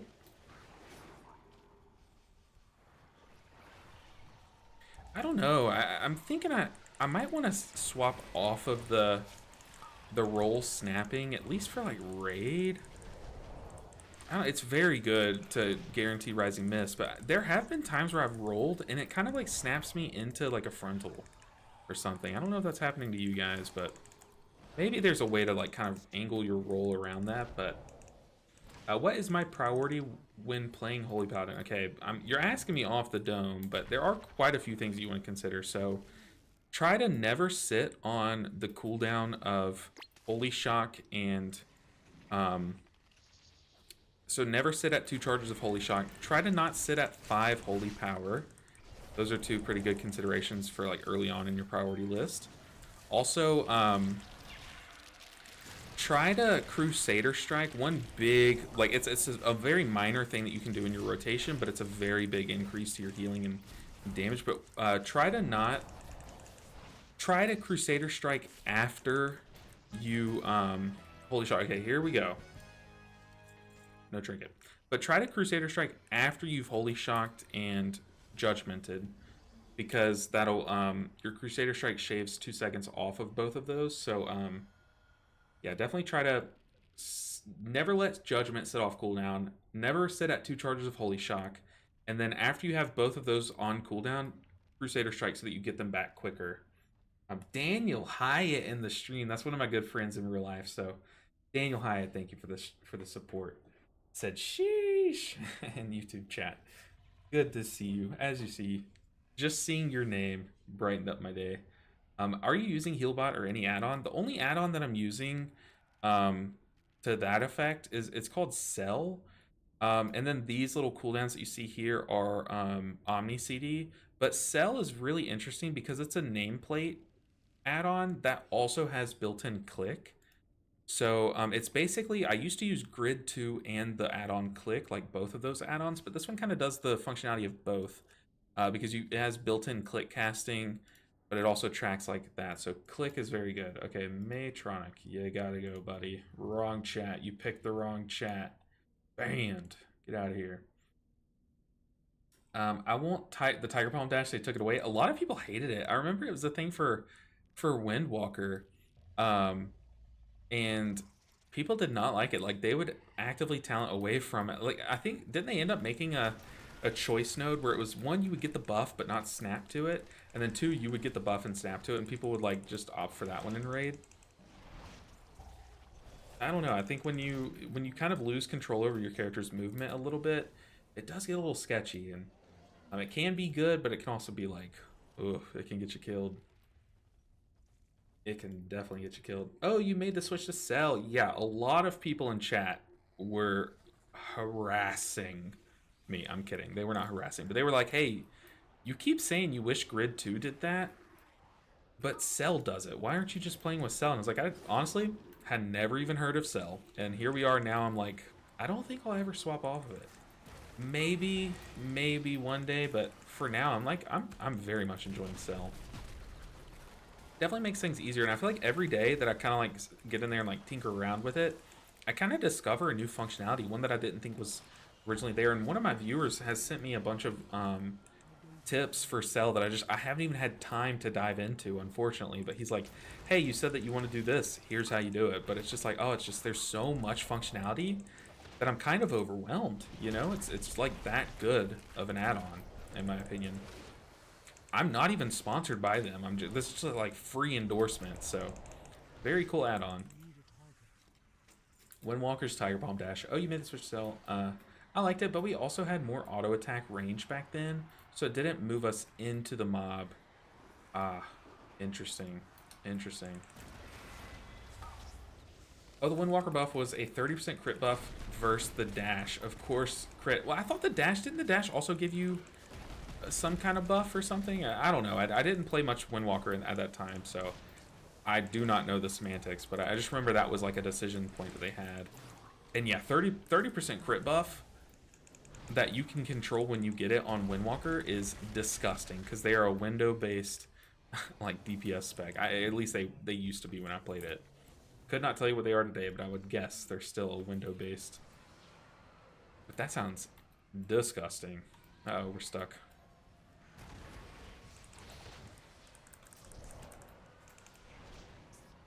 How come my blackout kick is only hitting... There we go. I know if you angle, like if you move or maneuver yourself in a certain angle and way, you can kind of like get your blackout kick to go like weird directions and have weird reach and stuff. And I was like, why isn't it hitting this guy over here? Let's see, I'm always hesitant to Jade Fire Stomp here, because some people like to kill this guy and then like roll in and like run in, start this fight, but that always kind of, that's a bad look for Mistweaver, because I'm gonna get caught without it.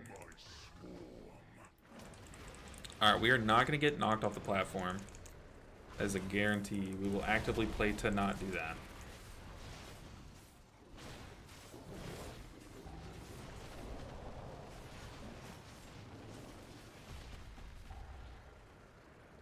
Okay, I thought they got knocked off. It looked like it's one of those things. Have y'all ever seen those like optical illusions where it's like, which way is the swing going, and like you just can't tell if it's like going that way or going this way? That was like an optical illusion for me. I could not tell which way the priest was getting launched. Yeah, that boss is very easy. Might be a different story later on.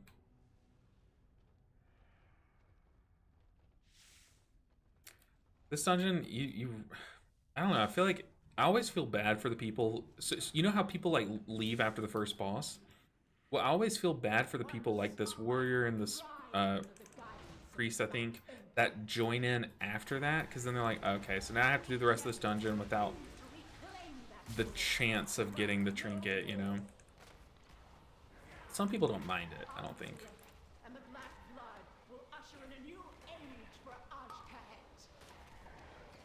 But I was doing some like casual gaming off stream yesterday, and I was doing a lot of the story. And where I'm at in the story right now, I'm at like a wall, like an invisible wall. It's telling me to get like a bit more reputation to move on. Apply a hot to this AFK guy. Just... Oh, he is no longer AFK. But I was doing some of the story, and without spoiling anything, I got to the point where... How do I not spoil it? I don't know, I did all the Spider World stuff. Like, I got, like, all the... Got the portal open and everything. I'm really liking it. I knew I liked where the story was headed and, like, all the characters and, like, the main bad person, I can't even think of her name right now, but so cool. But then you do some of the storyline quests, and I've never been, like, attached to the story before. Like, I've never cared about what's going on in the WoW story until now. Like, dude, this is sick. Like, this is so cool. It's like I'm watching a movie every time I load up the game and do some questing, which is, to me, that's, like, a fun game. And, like, no shade on, like, Shadowlands or Dragonflight. They were great, in my opinion, great expansions. I just did not care about that kind of stuff. Big Stupid Bear, what's up? Thank you for the support, Big Stupid Bear. Big Stupid Bear and Daniel Hyatt, two of my real life friends, so big shout out to them for the support. Y'all have no idea how much it means to be like a small content creator and having like such a good support system in your friend group where, I don't know, just good people. I'm very appreciative of them, so I'll shout them out each time I see them. Alright. I had one, oh gosh, I pulled this fight once. Oh god, oh god. I accidentally Tiger's Lusted there. But I did this fight once, like last night, and the tank would pull the boss on top of all the puddles, and it literally made this fight, like, impossible. It was brutal. Let's just pop Chiji. Why not? We haven't pressed it once this whole dungeon. Migra. Have you not seen the last cinematic, bud? No spoilers? I have not. I have not. Is the last cinematic the one that we get in Raid normally? Isn't that how it goes? I have it. I'm usually like a spoiler-free person. I'm not like crazy about it, but that's just, I think it's just the most fun way to do things. Like see everything for the first time, like after you get cutting edge and stuff. Like, I don't know. Glorp, no you. No you. I appreciate it, y'all. Oh goodness. What are we doing? The cinematic open to war within confused me. Are you talking about the one where like Anduin was like very like bruised in the face and he like, was it Thrall that came up behind him? Someone came up behind him, was like why are you doing this? Like you should come help us. Like we need you, like kind of thing. Yeah, that one was a bit weird. Also, oh no, my ring light died. Oh gosh, y'all, I might have to delete the YouTube channel. The ring light was keeping us alive. Let me queue up for another dungeon, but uh-oh. That's bad. What am I without my ring light? Oh no. No.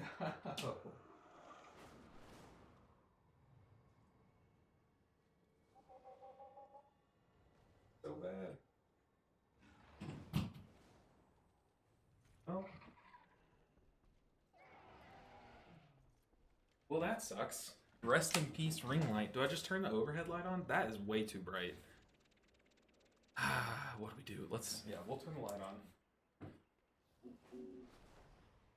Oh no. I've built all of my lighting. I've literally constructed this room around the ring light. And look, here the shadows, like all of it's off. Oh no. Literally a $20 ring light. Maybe the $20 ring light is... That explains why it just broke, but dang. Josh Ball, what's up? Welcome in. LBN, have you seen the Bursting Light Shard trinket? It's like an offensive seedling, crazy damage. Yeah, I mean, I tested all the trinkets, but I just do not know the names. Bursting Light Shard, which dungeon is it? Hey! Someone just sent me a message in-game. What's good? Busy pumping out videos, it looks like. Yeah. Very busy. Whew, goodness, so much going on. Why is my ring light broken? That is so sad. That is so sad. Ooh, goodness. Sacred Ash said, hey, Ninja, I picked up Mistweaver Monk 2 days ago. Wow, so you are fresh. So I'm very new to it, but I'm loving it. Watching Mythic Plus Guide on YouTube, and it was tremendous help, but I'm struggling with tanks pulling entire rooms And the burst AoE. Get down. Ah, they've already made it over there. I'm sitting here waiting.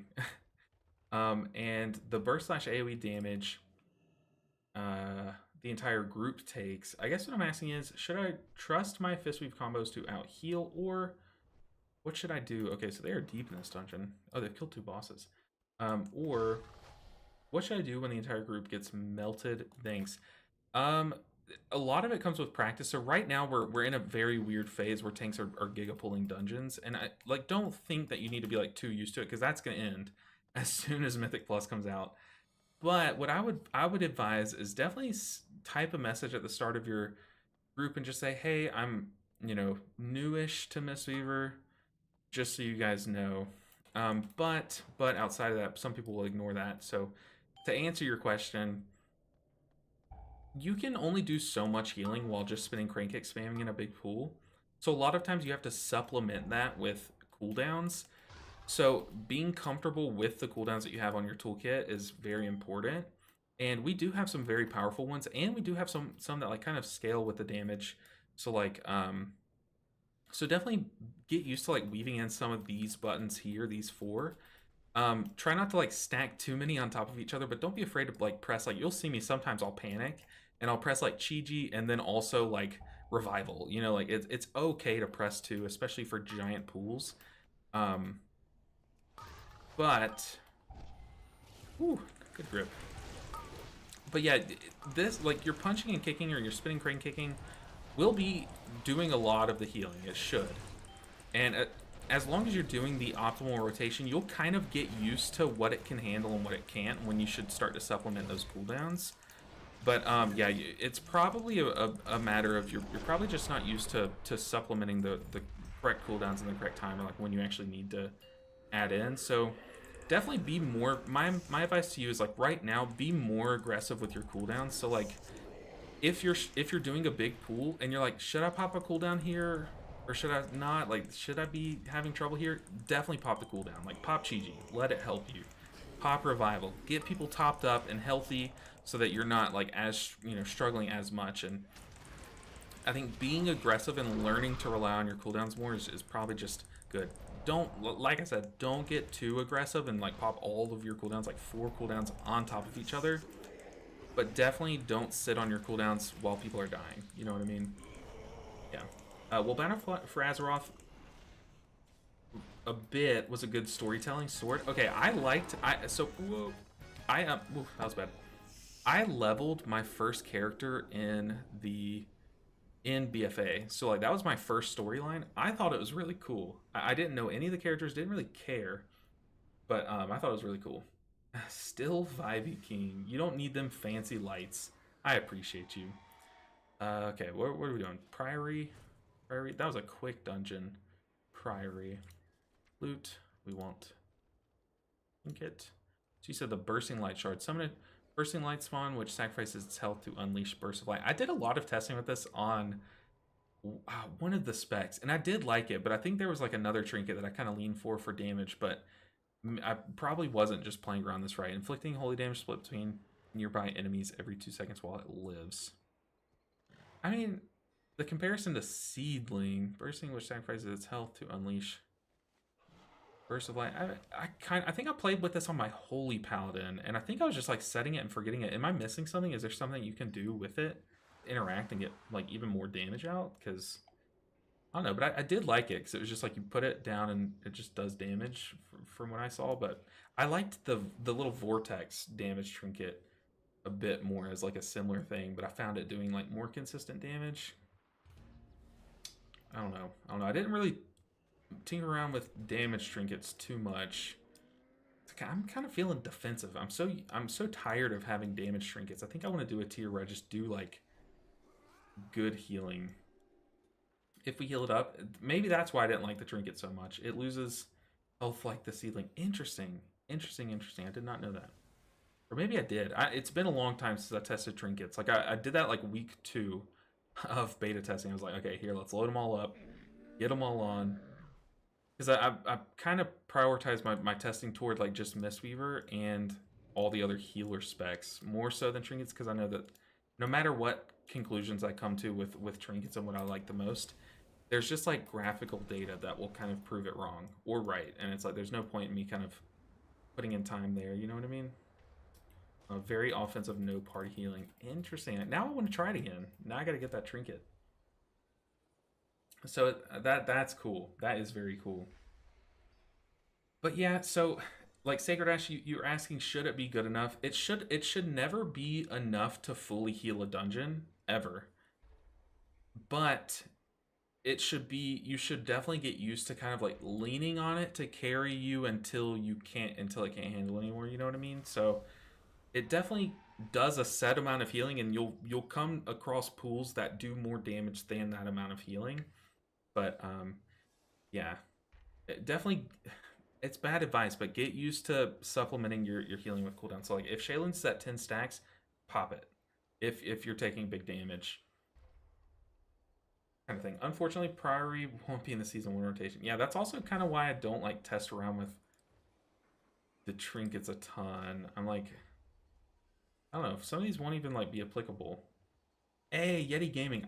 Yeti, it always gives new chatters for some reason this very weird like blue color, and it's so hard to read. But luckily your game is very your name is very simple, straightforward. But I appreciate it. I will keep it up. I'll hold my end of the bargain for sure. You just keep watching and letting me know if you do or don't enjoy them, so that we can make them better together. Speak and be heard. Just in a pinch. Enchanter's Folio. Like 20 Storm Dust. Ugh. 20 Storm Dust is a ton, dude. Like 4,000 gold. But I think we've only gotten like 1 item level since the stream. That's why I'm not going too crazy on trying to gear up my character all that much this week. Because yeah, it's just like very slow and like, I don't know. But I think I have like Valor Stones I need to go and spend, right? Like should I use mine now, or is there no point? Like should I hold on to them, kind of thing? Man, we got a lot of first time chatters. I'm sorry, Troglodyte.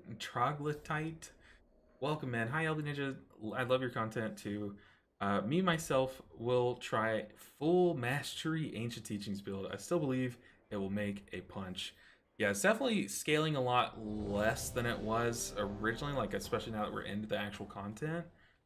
But still definitely does pack a punch. Definitely does pack a punch. And the Mythic Plus world is going to be a lot different from the world that we're seeing this week, where pools are going to go down substantially in size. So definitely going to look different.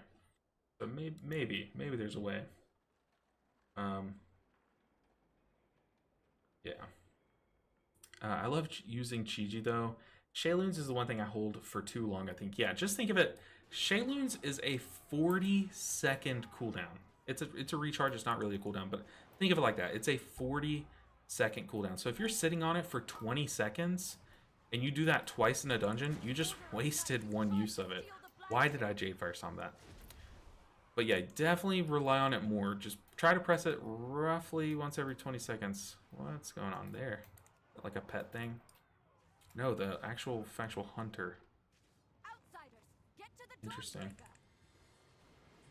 But you'll see, like, Shaylin's is oftentimes like the first cooldown that I look toward when damage starts to kind of overwhelm, because one, it's like a quick like catch up, like big burst of healing, but two, it's like your shortest cooldown. It's so short, it's almost like rotational at this point, you know. Thanks to Veil of Pride. Tips on this dungeon: Jadefire Stomp disappears randomly on the boat in certain spots. Want to be prepped for Mythic when it actually need it. Hopefully it gets fixed. Jason, hopefully it gets fixed.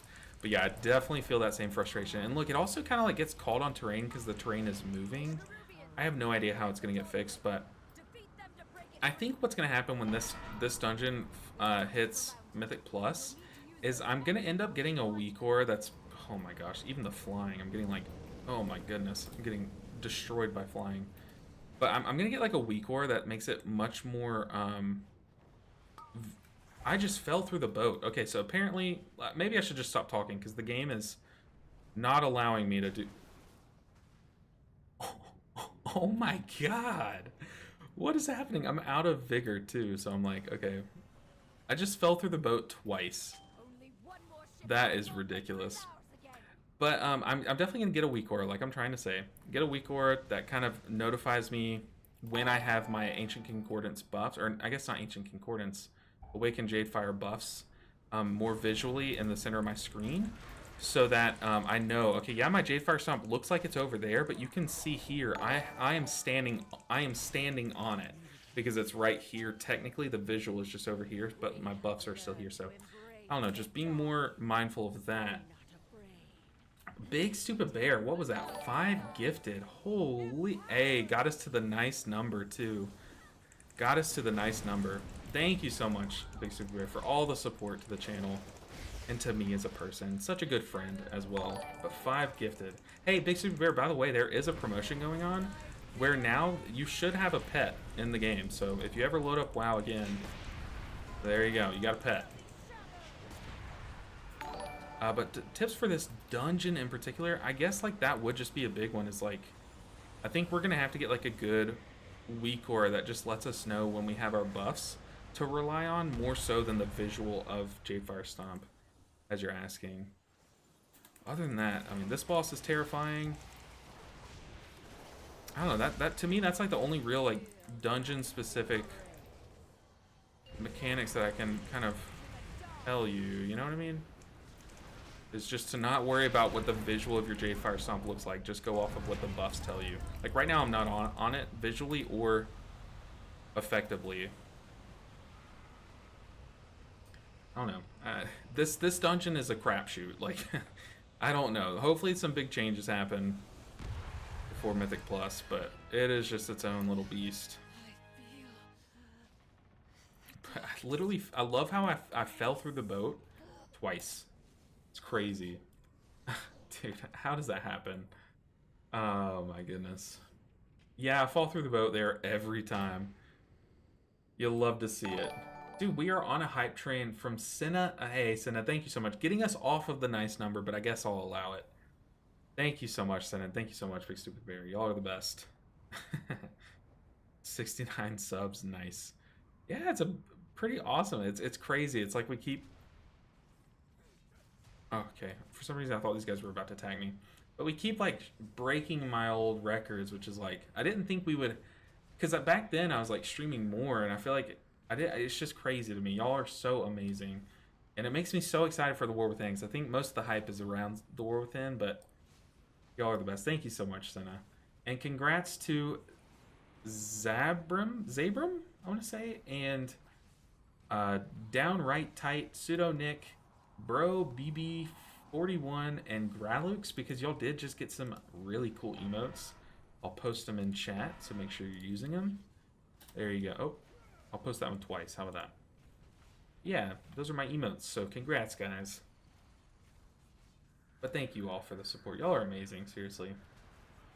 Want to be prepped for Mythic when I actually need it. It disappears randomly on the boat in certain spots. So yeah, Jason, hopefully that shows you, like, just because you're not visually standing on your Jadefire Stomp doesn't mean that you're not standing on your Jadefire Stomp. You know, like, there I was technically standing on it, even though the visual was like way on the other side of the boat.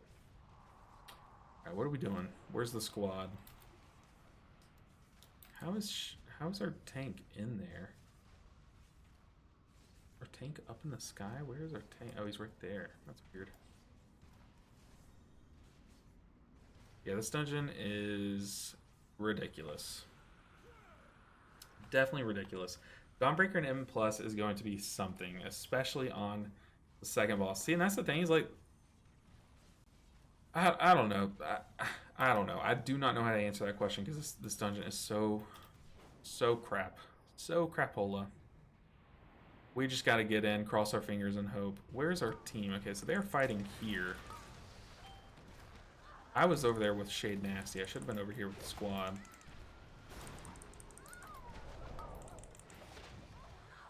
Uh-oh. Big shield, big shield. Yeah, okay, not only is this dungeon so annoying for the flight mechanic and like falling through the boat and just how buggy that is, but the whole just how close quarters everything is. I feel like I'm always butt pulling. Even this guy, where did you come from? Like, why are you there? It's so annoying. Let's see. What did I miss in chat? Hey, Omi, you're a joy to be around. Happy to support. Keep doing what you're doing, King. I appreciate you.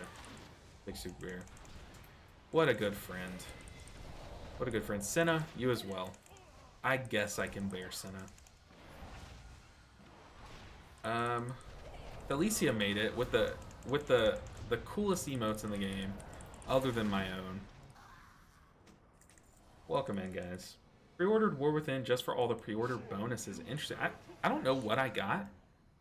I know I definitely like bought into the beta access. Okay, we are in combat, targeted by a mechanic, and able to fly. That's very weird. What is this dungeon? Is this what you're referring to as the second boss? Because it all just feels like everything's out of order. I've definitely had groups where this fight is so easy, but then I've also had groups where this fight is so hard because of the butt pulling, and also because of the orbs. Like aiming the orbs at a wall like that is horrendous. You definitely should aim your, if you're fighting it in this little street corner, you definitely should aim it up this little alleyway.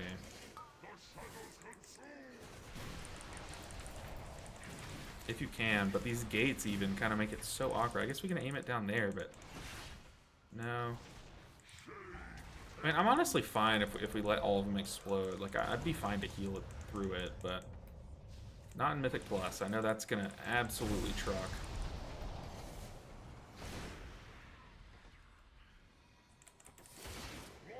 Ooh, goodness. I feel like I can't look at chat or someone's gonna die. Luckily we have Shayloons for that. Rely on Shayloon's gift.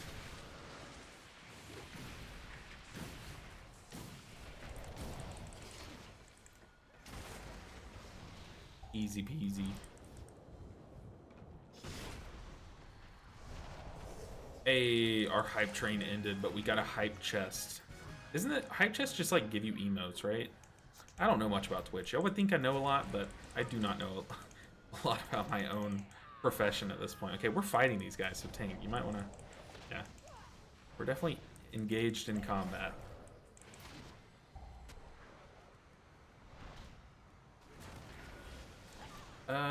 Funny number, yeah. We were there for a second, but Senna just had to ruin it.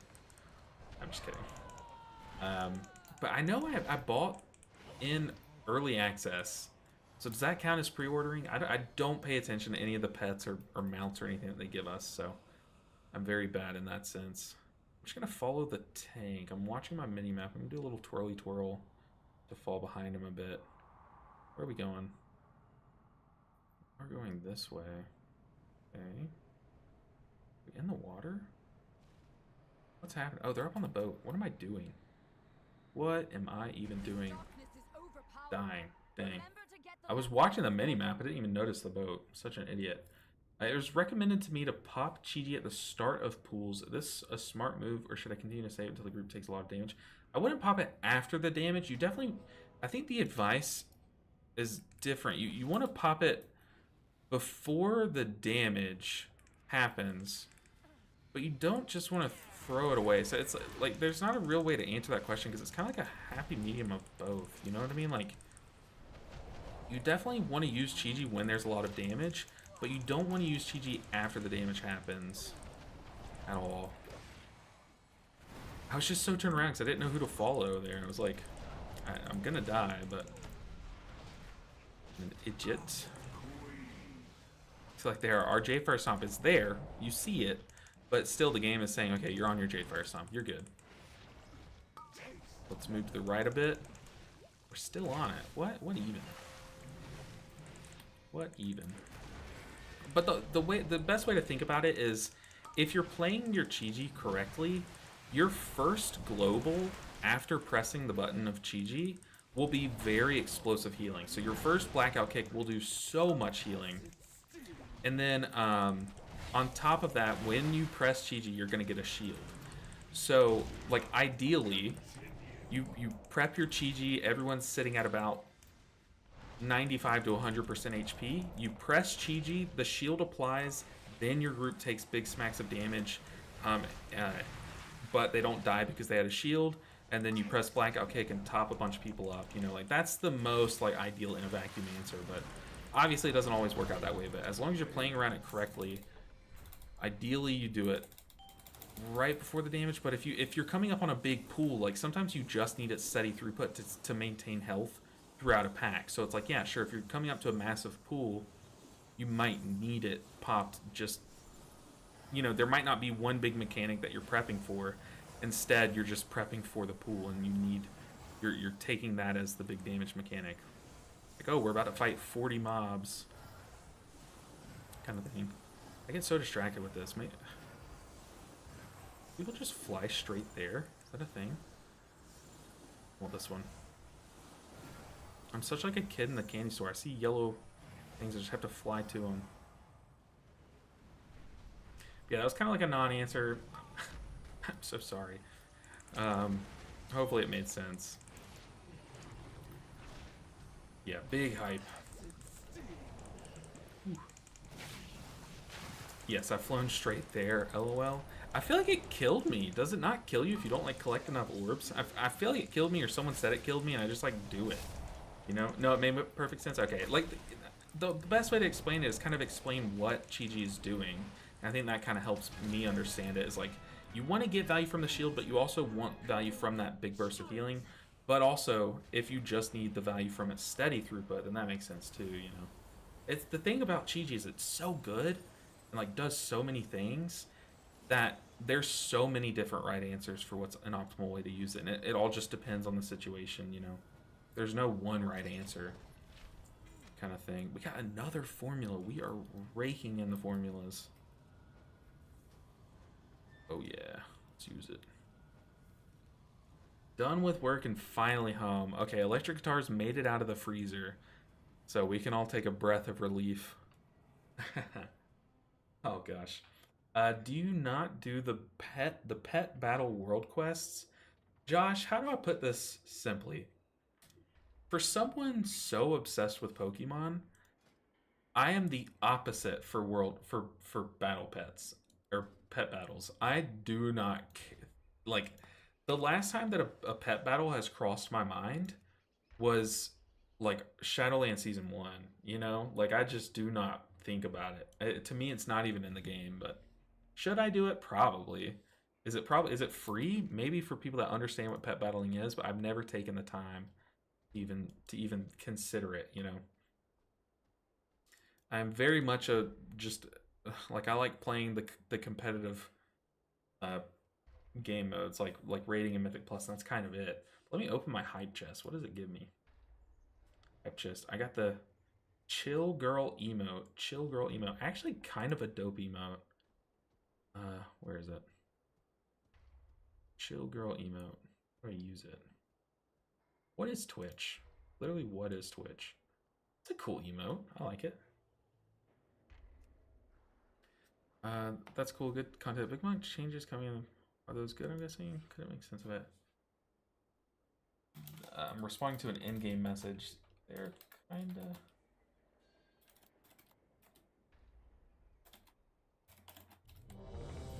Alright. Oh, I just typed that to... Who did I type that to? I have no idea. Alright, another dungeon. My lighting is so weird. It's so weird. So for those that don't know, like during that dungeon or right before it, my ring light just died. Literally died. Once I'm capped for rep on the season, I stop. All I do is build teams for the weekly quests, for the world quests, as there are probably only 10 different ones on rotation. Then you get the rep. See, I know it's probably a good source, but like every time I do a pet battle, I just lose. Like I haven't invested in pets at all. So like my pet collection is like bad, like all of it's just bad. Yeah, I haven't invested. Also, I have no idea how many Valor Stones we have. I probably should pay attention to that. Okay, yeah, we still got some ways to go if we wanted to kind of like cap, but just gaming, just chill gaming until the content opens up. Content? Yeah, content. All right, back in the cleft.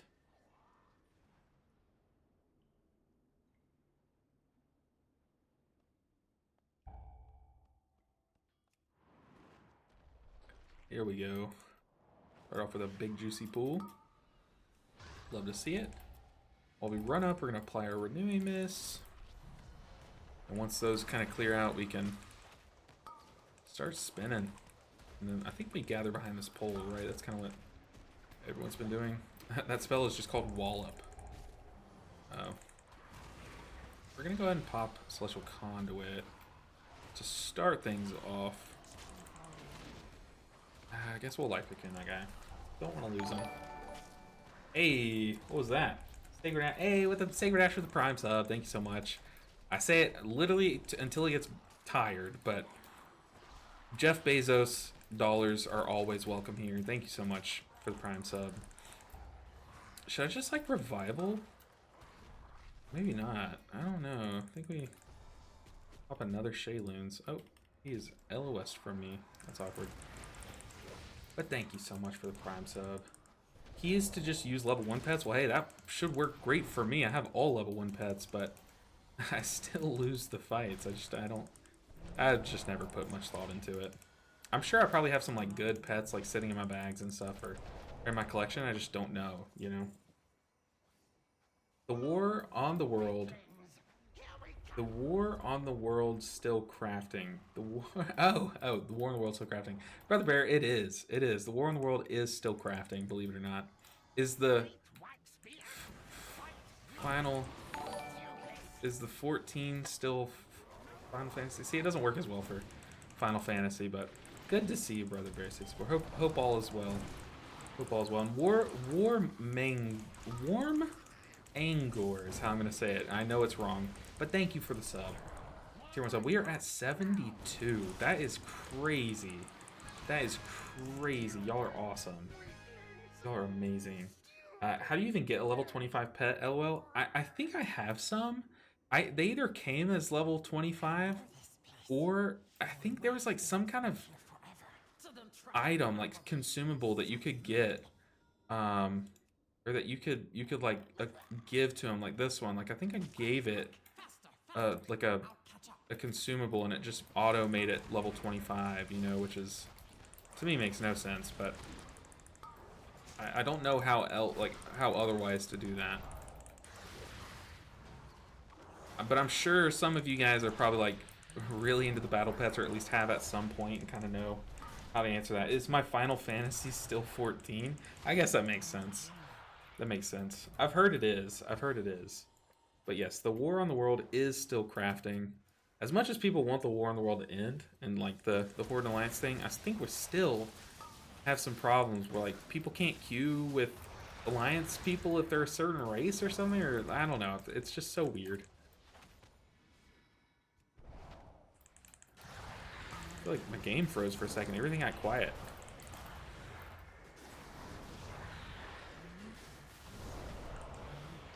Alright. The first challenging boss. Big damage. Dousing breath. Let's also just go ahead and get that shield going. Guess we need to Chiji this.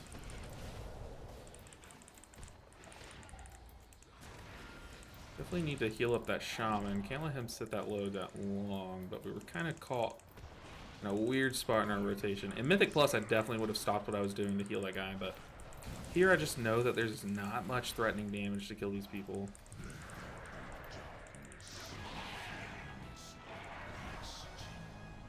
Easy peasy. What do we get? Ooh, a necklace, crypt verse. Ooh, but I have a haste mastery avoidance on mine. I think we just sit on that one. Does this boss drop like a trinket that people are hunting? Because people just left. Is this standard? This is like the heroic grind lifestyle. It's so stupid. So stupid. But also, as far as reputation, I definitely have some ways to go. I know I should, like, most people have these like at least 7 so you can buy the rep gear. Oh, I just did not. Can I post my talents? The ones that I'm rocking with right now are these. I guess I can post them. Does that work? Yes, so that's the talents build, the talent build that I'm just currently rocking with. I'm enjoying it. See no issues with it currently in the current state of the game. I want the global cooldown that increases my healing and damage. I want the global cooldown that increases my healing and damage. What is that? The global cooldown.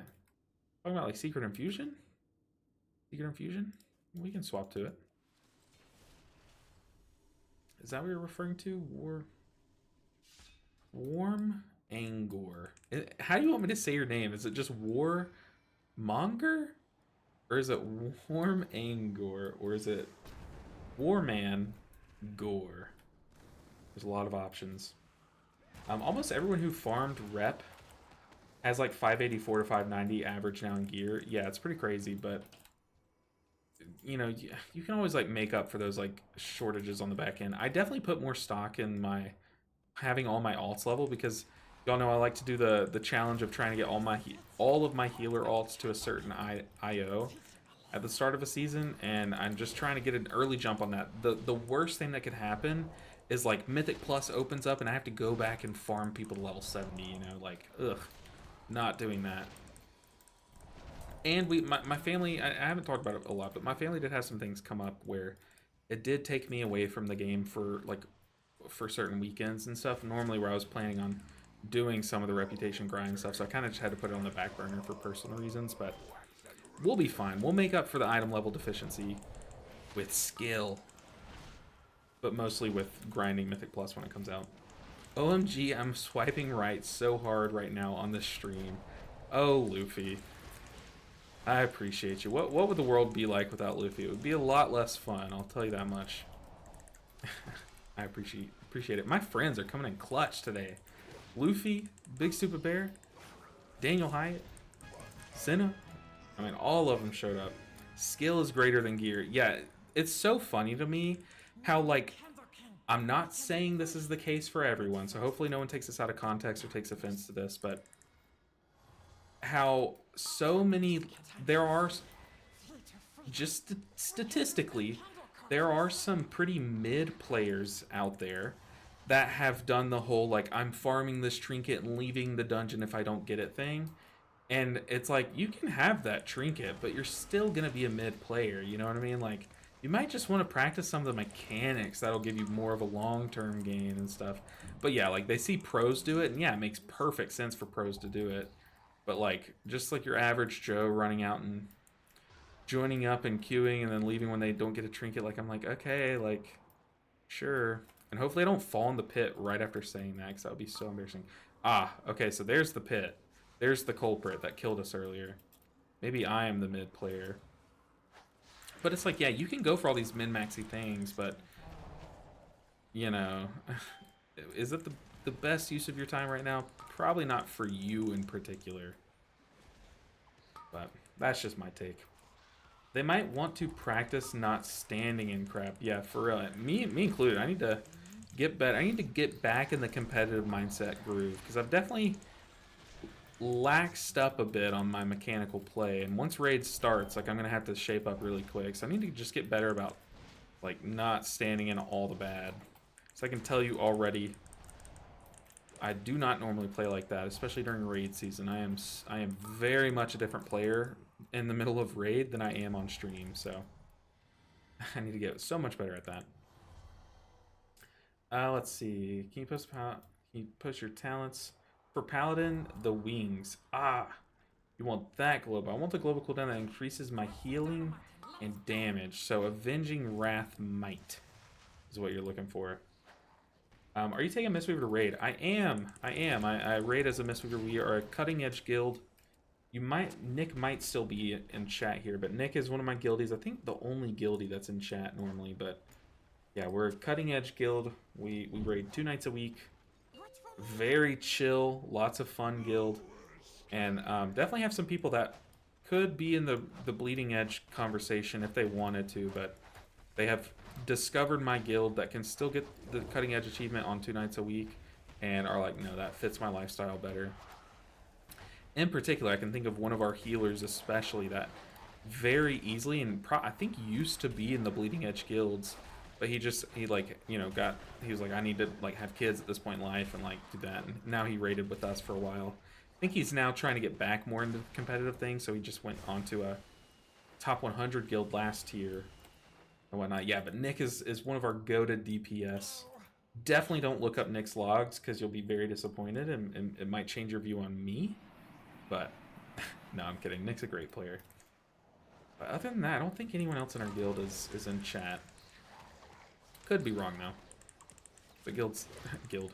Nick is definitely one of the big time supporters of me, and I appreciate him so much.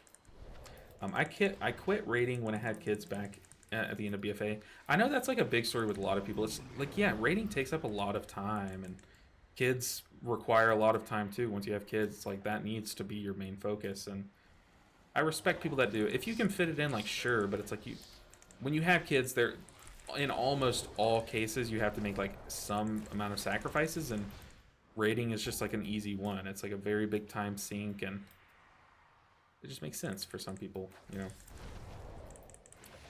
Oh my gosh, yeah, I usually ban them, Luffy. Usually I'm quicker with it, but I got you. Hold on. No, do not look. We ban. Do not look.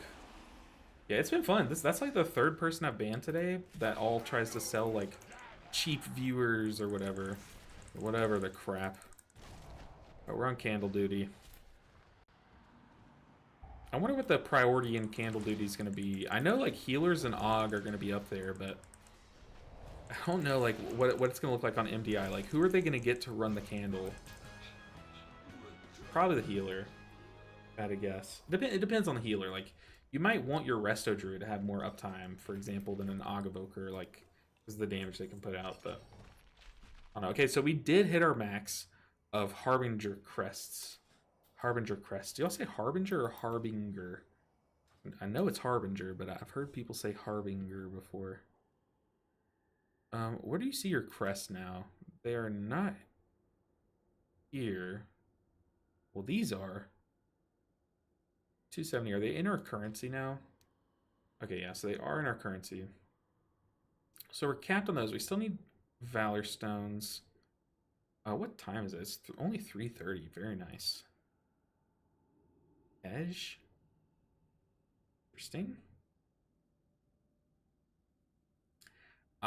Okay, so we are low on the carved Harbinger crests, which come from Mythic Keystone Dungeons up to +3. Okay, so we don't really need to go back and do normals, is what I was thinking.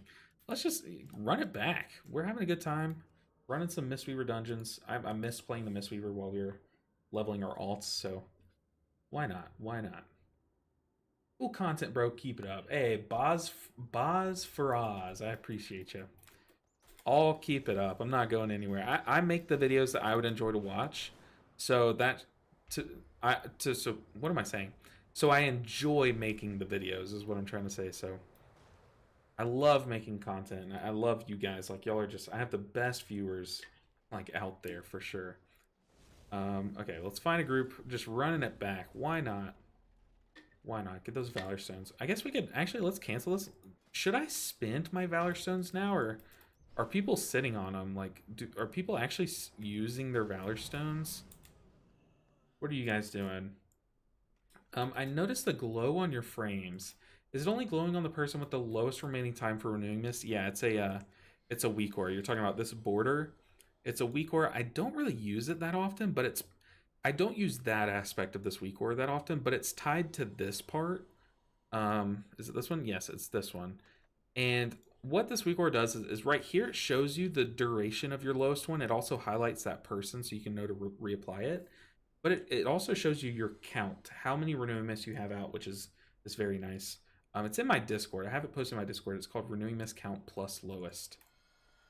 LBN Argazo/Discord image links. Okay, I gotta show you my earth and post it in the Discord. Now, if it's worthy, I'll pull it over to the screen. But yeah, definitely post it in the general chat of my Discord.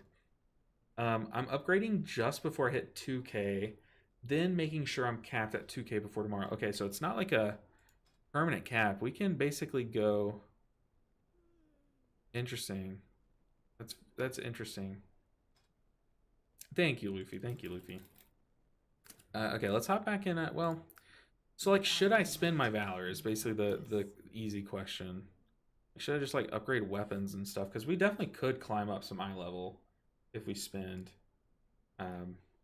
pretty much same as Yeti Gaming, upgrading my stuff, then getting back to 2K. Okay, so then probably for me, I should probably just sit on it because I'm not at 2K. Carefully. Across all of my characters, I'm definitely like well over 2K, but I spent too much time. You know what I did is I spent too much time on my alts probably, but especially my druid. I spent way too much time on my druid because I was having so much fun just collecting herbs all day. All day, one day, just watched movies and collected herbs. It was the most chill day when I probably should have been Valorstone farming. But it was fun. I don't regret it at all. And I definitely know that like if I upgraded, like if I put all of my Valor Stones into upgrading like this piece, for example, my necklace, then day one of Mythic Zeros, I would get a necklace. Like that's just my luck. So yeah, spent too much time enjoying the game, shaking my head for sure. Can you believe it? Canceled streamer, canceled for enjoying the game. Toxic. How toxic of me to enjoy the game. Maybe if we... I have some grays. They're BOEs. So I think you can sell these for like... Let's see how much they're selling for. I know you can sell these now. Well, that's awkward. The good news is it won't matter for long regardless. Yeah, that's why I'm thinking about it. I'm not like... Okay, you posted your MOG. Your Earthen Transmog. Let's look at this. Hey, yo. Hey, that looks sick. Look at this. Jaded. Also, that is the best monk earthen name that you can have. You cannot beat that, but that looks sick. That looks really cool. Oh, tank. What are you doing? Coming. Oh, that's awkward. We shouldn't have been looking at the MOG. That's my bad. Don't kick me. We'll life cocoon the guy that's tanking. Oh no, the mini boss came over. Oh, why did our Jade Fire song go that way? That's weird. I literally popped. Why did I just say it like that? I literally said, I literally just popped. But I popped Celestial Conduit for the movement speed buff. But that's the first time I've done that. That was funny. Alright, so far, an awkward start to the dungeon, but we're fine. We're chilling. One video that I kind of want to do, like I keep getting, a lot of people request videos like geared for people who are actually like new to the game. And I feel like that's just such a broad stroke of a video. But one thing that I could do and I would feel comfortable doing is making a video just talking about like terms. Like here are a bunch of common terms that you're going to encounter in the game, or maybe you play and you hear these terms used by your raid leader all the time, and you're like, I think I understand that, but I might not fully understand. Like, I just know for the longest time, I would hear the term funneling, and like, I just thought of it as like tunneling. Like I thought those were the same thing, but they're not. Like tunneling is hardcore focusing one thing, but funneling is specifically using a method of cleaving to enhance your single target damage. Like I didn't fully understand that, you know, so I kind of want to make like a WoW terms iceberg video. I have a script for it even, but I don't know. I don't know if many people would get use out of that, or if it would kind of just go unwatched, you know, but that's the risk you do with stepping out of your comfort zone in videos. God, we were taking no damage. I haven't even had to use this Strength of the Black Ox proc once.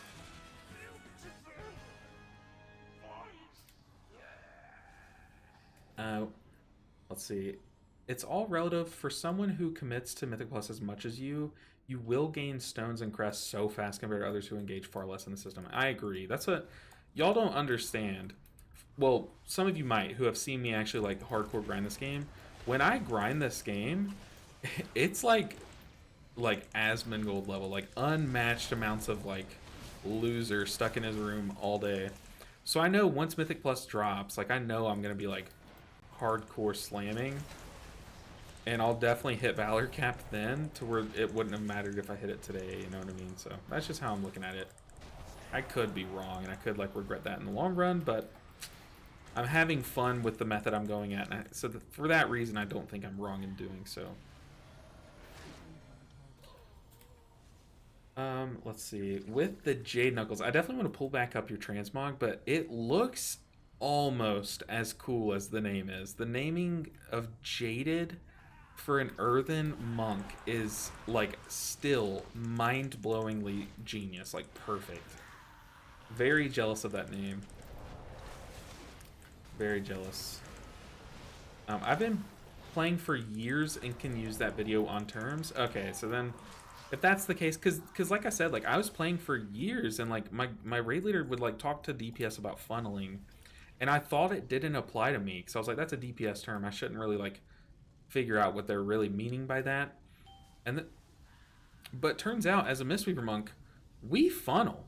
We funnel into priority targets. If you think about it, cleaving your blackout kicks can help you funnel more single target damage because it's going to reset your rising sun kick more often. So funneling exists as monk, and it also exists for like resto shaman, for example, in a way, because you can like apply, you can spread your dot or like have your dot on multiple targets and then get more lava bursts for your priority damage. You know, like funneling exists for us. We just need to understand it, you know. But in terms of healing,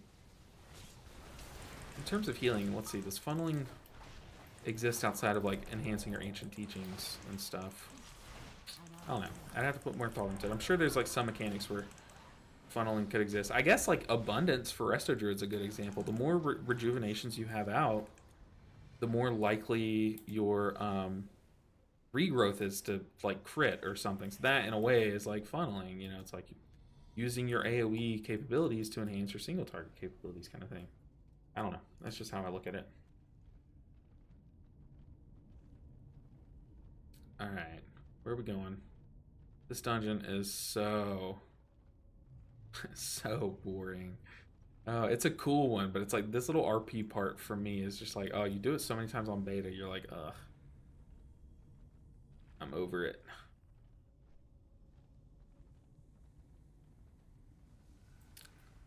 Alright. What we got? Oh, by the way, I learned the earthen can and do get drunk from drinking molten honey. Interesting. From elemental bees. That's funny. Can and do. So I wonder what that looks like. Does it just like completely disorient your screen? That's interesting. Tier of renewing. Spawn renewing mists on tons of targets. Renewing mist lasts 1 and the target heals super fast. Enveloping mist. Oh, yeah. She's saying a new talent to where it just like makes it giga pumps your enveloping mist. Instead of spreading renewing mist, you'll spread them and then it'll giga pump. That'd be cool. That would be really cool. That would incentivize you to like stay on top of your renewing mist charges more in Mythic Plus too. On top of like just the free ones you get. That'd be interesting. I like that. It would enhance your single target like enveloping mist healing, like tank healing and stuff. Alright, where are we going? Got the mini boss. Let's go. Time to move on. This dungeon just has like a lot of RP time that they could have cut down. They could have made it like a smaller, more compact area, I think. So if anyone asks, my tea has molten honey in it, that's funny. That's funny. But dude, your mog looks really cool with the knuckles. Oh yeah. That is sick. And the hair kind of matches the beads of the staff. I like that. Really cool. Tisk, tisk, tisk. A traitor. Our queen will be so disappointed. First, your little pets will die.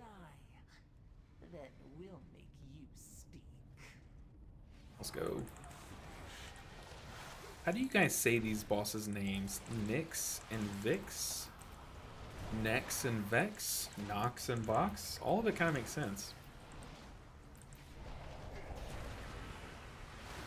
Shade Dash. It's a cool name.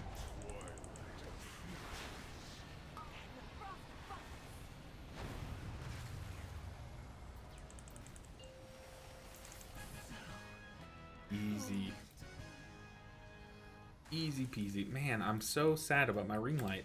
That has been a part of this channel for like 2 years now. For it to just die, oh, that's so sad. That's heartbreaking. I'm gonna have to get another one.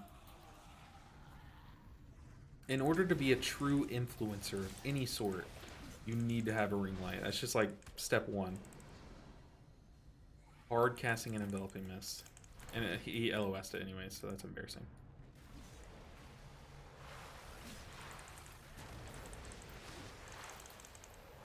We're blasting. I also have a second monk that I never got to level 80. We might go back through like later on in the season after we do the whole 3K thing. We might go back through and like see if we can go from like 0 IO to like 2000 IO without doing like any damage, like 0 damage actually. But that would be very tough. You would literally not be able to stand in melee range of things, or else you would just melee them like out of your control. So that would be way harder than it sounds. It'd be fun. Would it be fun? It'd probably get boring actually now that I'm thinking about it. Imagine watching a streamer not do any damage. That would be kind of annoying. Not only an interrogation lamp. I mean, honestly, if I turned up the brightness on my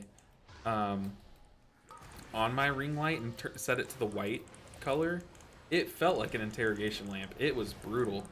Oh no! I thought I was angled right, but we weren't. But it got pretty brutal. That's why I always keep it on the like orange mode.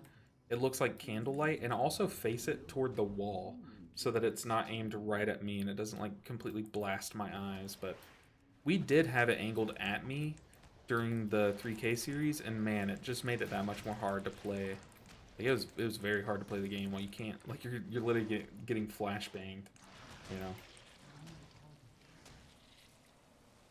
All right, we got heal absorbs coming up. An interrogation lamp. Oh, that's funny. I mean, it felt like an interrogation lamp for sure.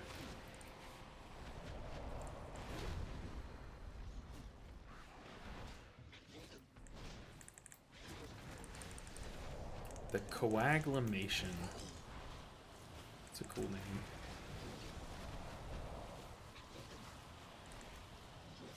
You can go ahead and Shayloons. So Expel Harm can do a good bit of the heavy lifting on this one. One thing that I found is a lot of times you're not really missing that much health. You just have the heal absorb. So in that case, I think we just got a piece of loot. What was that? Hands. We got a piece of hands. Very nice. It's not an upgrade though. But there's this one talent that I take that I think I would swap out for this dungeon. Yeah, so this one I've swapped Strength of Spirit for Profound Rebuttal. Since we're not low health, we're not increasing that healing done. We just need it to kind of do more healing. I think that would be a pretty smart swap in this dungeon. Because I mean, those talents are pretty even in my opinion, from what I've seen. That would probably be. Might want to make a note of that. Swap out of Strength of Spirit in this dungeon. And that's like one very niche use, and I might not even need that to happen, but it could matter, you know, it could.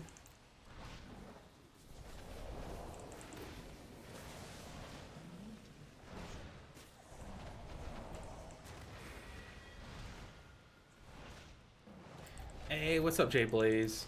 Ahoy there. I just had a question since kind of new to the game again. Of course, fire it off. Welcome back to the game, and good to see you in chat. Good to see you. Yeah, you're welcome to ask any question. As long as it's not, hey, do you want 10 new viewers? Like, join now, use my link, and as long as it's not that, it's welcome. Well, I'm sure there are plenty more caveats I just haven't come across yet.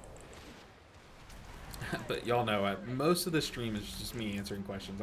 I am totally fine. People, I'm the same way. I grew up in the South, so like we apologize for everything if it's a minor inconvenience. I'm also very non-confrontational, so it's like I always apologize. Like, I'm so sorry, but can you like help me with this, like that kind of thing. But I'm the kind of person just to put you at ease. I am 100% willing to help in any way that I can, so never feel like it's an inconvenience. I know some people comment like, I'm so sorry if it's an inconvenience, but can you help me with this? I do not mind at all. Okay, Luffy, you're gone. You're banned. Mods, take care of Luffy.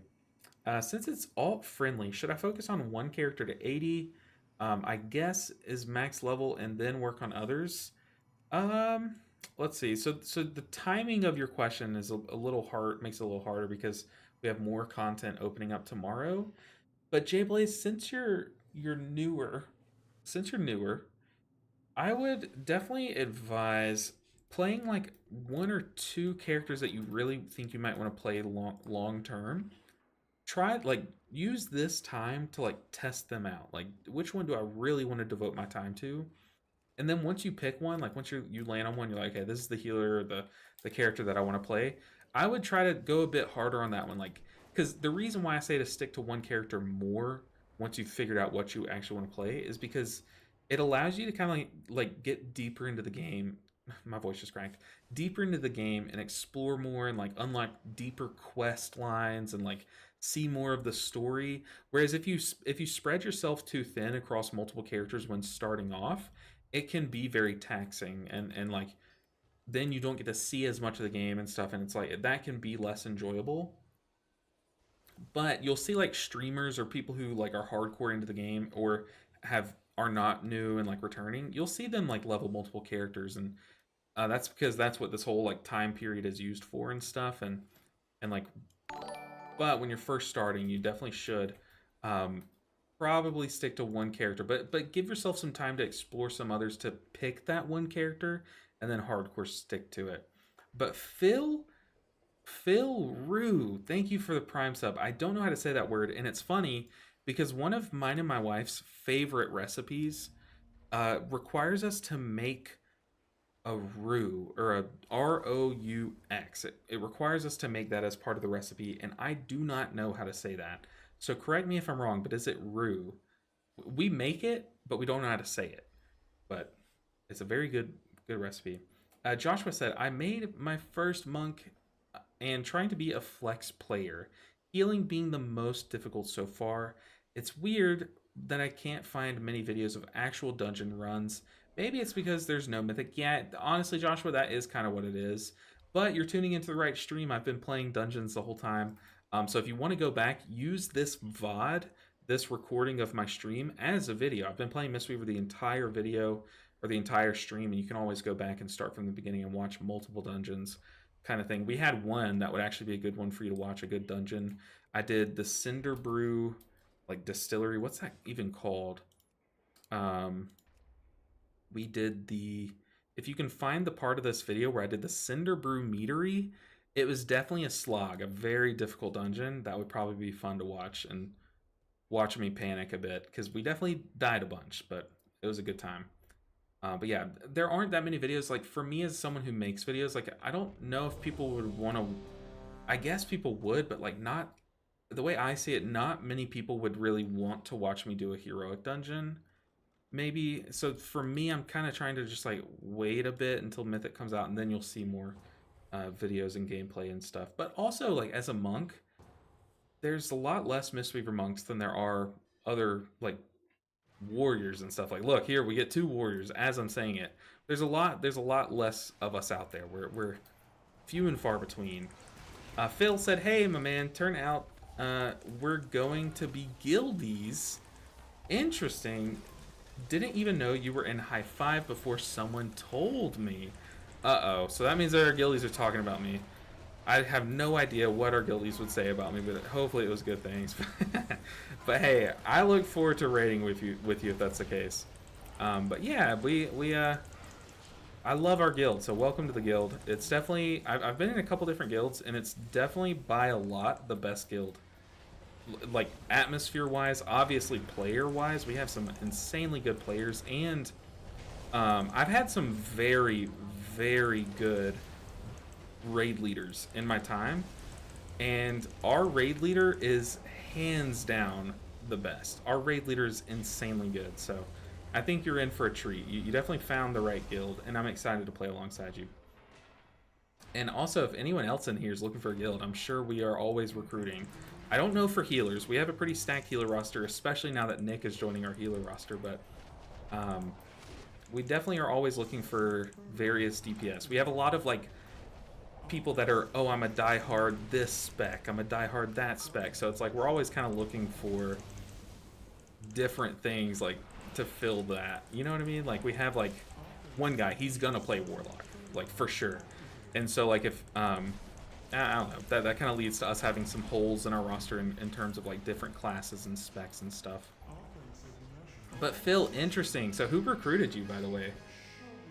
Interesting. Welcome, Phil, to the stream and to the guild. So yeah, Nick is one of our raiders. Historically, well, pretty new to the guild actually. So he could probably give you a better like intro to the guild. But yeah, it's a good time. It's a good time. I love our guild. High Five may not be top 1 guilds of all time in terms of Race the World First, but first in my heart for sure. I'm Heartmend, by the way. It's Alex. I'm the... Oh, okay. Thanks. I'm Heartmend. It's Alex. I'm the one who reached out. Oh, okay, so you reached out to Alex about joining. Okay, I gotcha.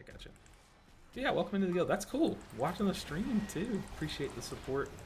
I became a dad recently. It's funny, we were talking about literally this exact thing. Phil just said, I became a dad recently, and I wanted to jump back into Mythic raiding, and High Five schedules fit perfectly. That is literally what our guild is designed for. We have a couple different raiders on our roster that like used to be in the Bleeding Edge conversation, and they had kids and couldn't do that anymore. And I was literally just saying this, but it's so funny that you're saying that. But you had a kid and you're wanting to get back in the Mythic raiding, and yeah, our guild is a 2-night-a-week cutting edge guild, which is like, you don't see that often. I think our guild is pretty solid. I definitely think we have some very good players. Hey man, I decided to main Mistweaver this time around. I watched both your Mythic Plus and raid vids and want to say thank you for your hard work.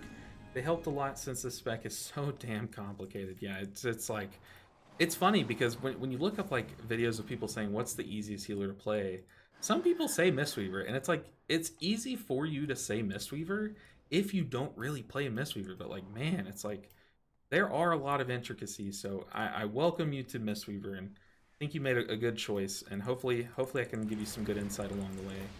Yeah, there's definitely a lot to it, a lot more than you'd think, but it's a good time. It definitely makes up for it on the back end in terms of how much fun you're having. But Phil, interesting. What do you play? Your Heartmends. That gives a healer. Heartmend gives healer, but I guess I can load up the old guild chat and see if you're on. Heartmend. I don't see you. I have not seen you on either. Interesting. How do you think Mistweaver is different from Prez / HPAL healing? Ooh, that's weird. You know, it's funny that you're asking about all 3 of these, Conan, because recently, well, I was gonna say recently, like, Paladin kind of joined the ranks of the, hey, your positioning matters a ton. But like, all healers' positioning matters a ton, but also Paladin's Mastery has made their healing matter too. Or, I mean, their positioning matter too, but like, Mistweaver, you're kind of, in a way, semi-planted on your Jadefire Stomp. Evoker, you're semi-planted, like, hopefully right behind your furthest out DPS. And Mistweaver, yeah, I don't know, they all kind of like relate in that way of like your positioning matters a lot more than some other healers, but how do I relate it? How do you think it's different from Prez? Oh, I just walked right into that. It's a tough question. I mean, we're definitely tied to sticking to a boss like in melee range more than like a Paladin, because Paladins have like judgment, like holy shocks and stuff that they can like do while stuck away from the boss more than we have. Like, we have Renewing Mist, we have these Vivacious procs and stuff, but like, oof, in that sense, that's a big difference. I don't know, like, we ramp a lot like Evokers. I don't. That's just a tough question. I mean, they're such different, the three specs. I'm sure you could do like a three-ring Venn diagram, and like, you know, draw a bunch of conclusions, like a bunch of like similarities between the three specs and differences and stuff. But I don't know. They're just all so different in terms of how they function and stuff. It's hard to answer. I wanted to come back to healing role, but Alex told us we're full. Yeah, we already struggle in the healing role. It's funny because it's like a lot of guilds out there struggle to find healers, but we struggle to get rid of them, and I'm one of them. So I'm sure that at times they've been like, "Please leave the guild. We need to free up space on this roster." But I'm not. You can't get rid of me. No, but we have very solid healers. Um, like it's crazy how good I think our healer core is. Especially because I'm a part of it. No, I'm talking about like all the other healers outside of myself. That's definitely our deepest point in our roster, I would say. Okay, so this is... I don't like how we did this pool, but we're used to this pool by now. We need to get these tiger palms off. Get out of these frontals so we don't get randomly clobbered. Let's just cleave off this guy, because he's in a safe spot.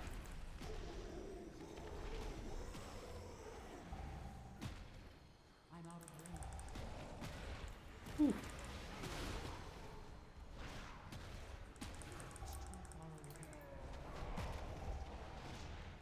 Heyo. I went healer this tier because our healers are cracked and I'm trying to get carried too. That's big facts. Honestly, Nick just beat you to it. Yeah, we'll definitely carry you. I'm kidding. I'm sure you'll end up showing us all up, Nick. But we definitely have a good healer like group, all like insanely good players, I would say. And I think part of it is because we're so diehard healers, we just like are stuck on healing. Like if you think of our healer roster, we have people who will not swap off healers, so yeah. That's a sign of a good guild. Yeah, our guild is very good. Oh, S-Priest though. Hey, Shadow Priest looks really cool this tier. I don't know if it still has as much hype as it did on the beta, but like I remember like week 1 beta, everyone was talking about Shadow Priest. Like everyone. I just didn't hear much of the discussion after that, but I know that's where a lot of people were looking. Nick on H Paladin. It's gonna be a fun one. It's gonna be fun to see you on H Paladin, Nick. Okay, I think the reason why we keep getting 570 gears, maybe that's the cap that this will give us. And the game is just like, hey, you need to upgrade your stuff, but I don't want to upgrade my stuff yet. Don't want to. What's up, MCS Power with the Spin Baby? Apparently the Spin Baby emote was the most used one by a lot on my stream, which is...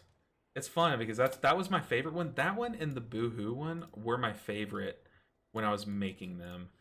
And actually the Help. I think these three are really good. But the Spin Baby was apparently the most popular. Alright, let's hop into another queue as I answer this question. Let's see. We want a heroic.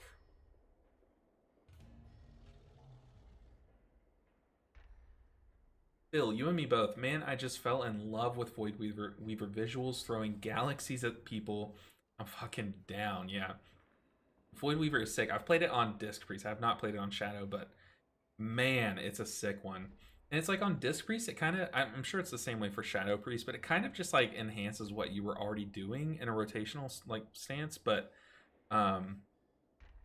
it's so cool in how it does that. Yeah, creating an entropic rift that will collapse and implode and kill you all is so cool. I need a 30-second Mistweaver raid guide before tomorrow. I'm done. Oh god, 30-second one? Yikes. It's already... I already got flamed in the comments of calling my videos 1-minute guides when they were like 1 minute 50... That voice crack was bad. But when they were 1 minute 57 seconds, I got roasted. So... I don't know if I'd be able to fit a whole raid guide in a 30-second video. It's already hard to bring it down below 20 minutes for sure. Yeah, Nick joined in Amir Dasil as a rogue and was definitely clapping meters. I think it was just how... I don't know anything about rogue.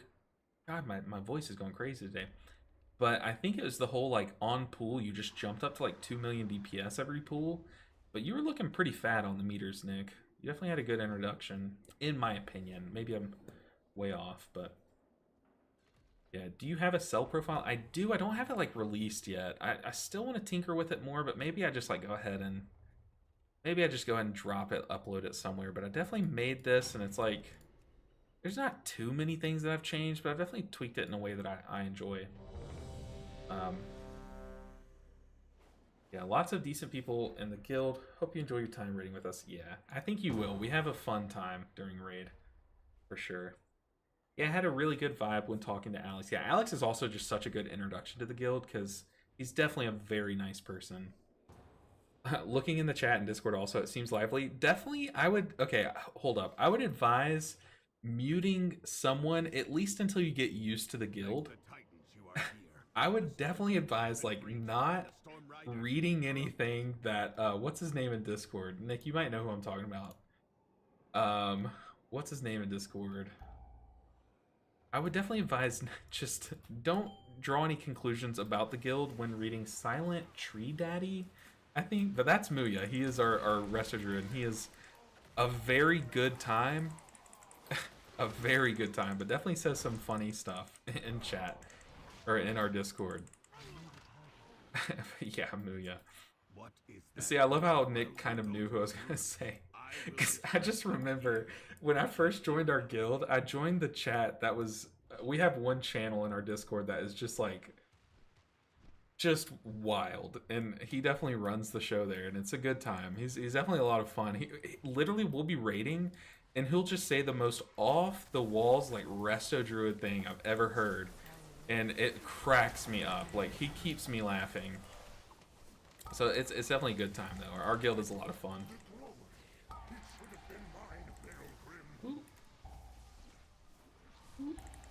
Okay, I guess we'll pop this. You know, as someone who button spams more than I would like, I definitely think I need to cool it, especially with Celestial Conduit, because sometimes you don't want Unity Within to pop. I definitely need to get used to that, especially once we start raiding. When I raid, I am even more of a button spammer than I am in Mythic Plus. I do not miss those global timings. To the point where I will... Okay, we're just going to accept this. We're stunned. Yeah, definitely. Good old STD. Oh, I guess that... Yeah, maybe that is why he's named that. Oh my gosh, I haven't caught on to that yet. Yeah, caught quickly to the character. Yeah, you'll definitely grow to appreciate it if you haven't already. He's definitely the funniest in our guild, I would say.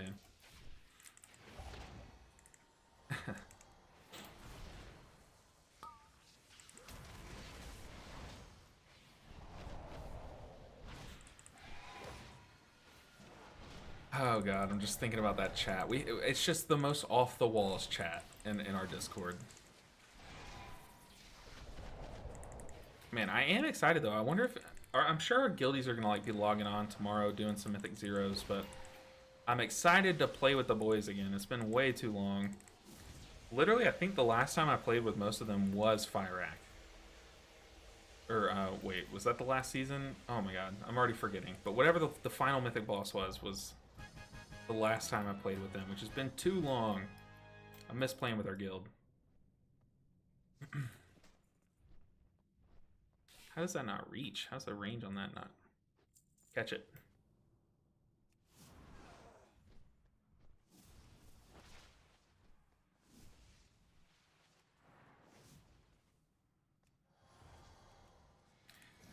Elbatic. It's like, oh yeah, here we go. Let's get a normal dungeon pull in.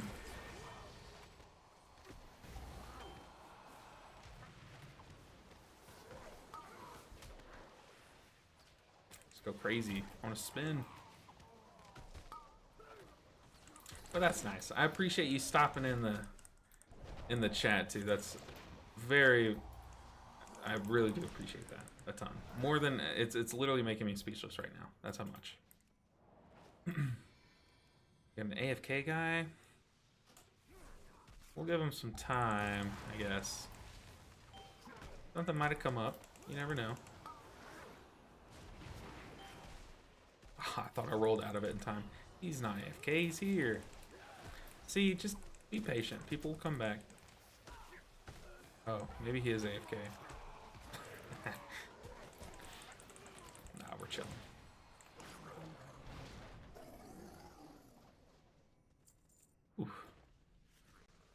Yeah, I was hoping on grouping with guildies tomorrow, at least to get a vibe from the team. Yeah, but the thing is, like, we have... we do have... Obviously, we have 2 tanks, but other than that, one of the struggles with, like, when people do group up in the guild is, like, finding people who are willing to tank and stuff, but as long as I'm not streaming, I am 100% down to top on tank. As long as you guys are on top, are down to watch me absolutely run in and die. But that's kind of what that's the one thing that kind of limits it, but it's always a good time. Like running dungeons with our guild. We don't do it too often, but it's always a good time when we do, you know. I'm also a motion designer by trade. I did kill videos for the last 2 guilds I was in. With you streaming, I assume you stream raid. Normally I don't, or like in the past few tiers I didn't, because my internet was spotty, but we've upgraded, baby. We got that fiber now, but I definitely want to start streaming raid. I also, my channel is still pretty new. Like I was playing and making videos during like all of Dragonflight, but not to the point where I was like streaming every night. And I was yeah, it's definitely a different time then. So I do want to stream raid, but I if it causes me to lag and stuff, I definitely prioritize the guild killing bosses over me streaming. So yeah, but yeah, definitely. I'm gonna have more POVs to create the video. Yeah, you'll have to deal with my hideous UI, but if you're doing that, sure, go for it. That'd be a fun time. But that is cool. I killed videos for the last 2 guilds I was in. A sigil. Do we use that? Call an earthen ally to aid you, supporting you. Ah, let's not.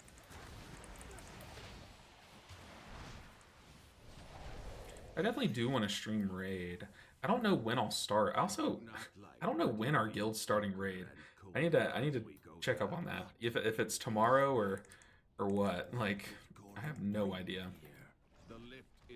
We'll see. I'm sure they have it posted like 5 different times. I just haven't looked yet. Where are we pulling to? Okay. Looks like we're pulling to here. We can just spin. Not bad. That sounds dope, and would be down to watch some of the ones you've made. Yeah, definitely post like in our guild's Discord and just show some of your kills. I'm sure someone's gonna roast you. I guess I won't be that guy. I'm not the kind of guy to do that, but yeah, definitely post them in the guild's Discord and I'll check them out. Yeah, I know some people sometimes stream. I don't know if they do it every raid, but sometimes like I'll get a message from one of them that's saying, hey, do you mind streaming? Because no one is, but like most of the time I think one of our ranged DPS does. Can I post here? I don't know if it's cool with Twitch. I have no idea about posting links in Twitch. I don't know. I have no idea. Not too sure. Yeah, one of our DPS also streams. You'll have a good bit of VODs and stuff. I don't know. They don't like stream all the time, but I think they do just stream their raid night or raid prog. Yeah, I'm sure you'll get some views if you post it, at least in our guild Discord, because some people will check it out. Especially if you're like the new blood, like, what's this guy up to? You know, like, who knows? We might get some hate comments from your own guildies. I'm kidding. No one would do it. Okay, yeah. So there it is. I'm afraid to click on the link while streaming, but I'll definitely watch it immediately after. I've got before. Definitely got on stream for clicking a leak. A leak? A link. Not a leak. A link.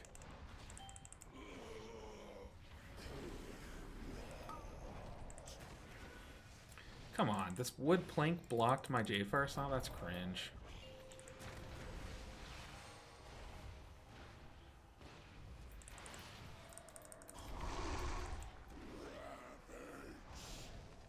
This boss is so easy. But it's always these bosses where they're easy now, but they're like hard when they come out, you know? At what crit percent stat is good? Mine's currently at 15%. I wouldn't go like too crazy about like worrying about your stat weights right now.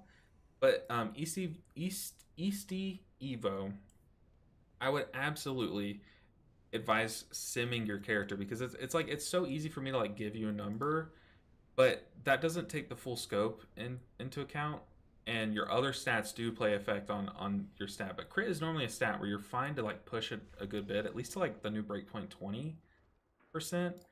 But yeah, definitely clicked link. It is safe. Okay, but definitely definitely sim. So you can sim on QElive.com. That's where I sim my character.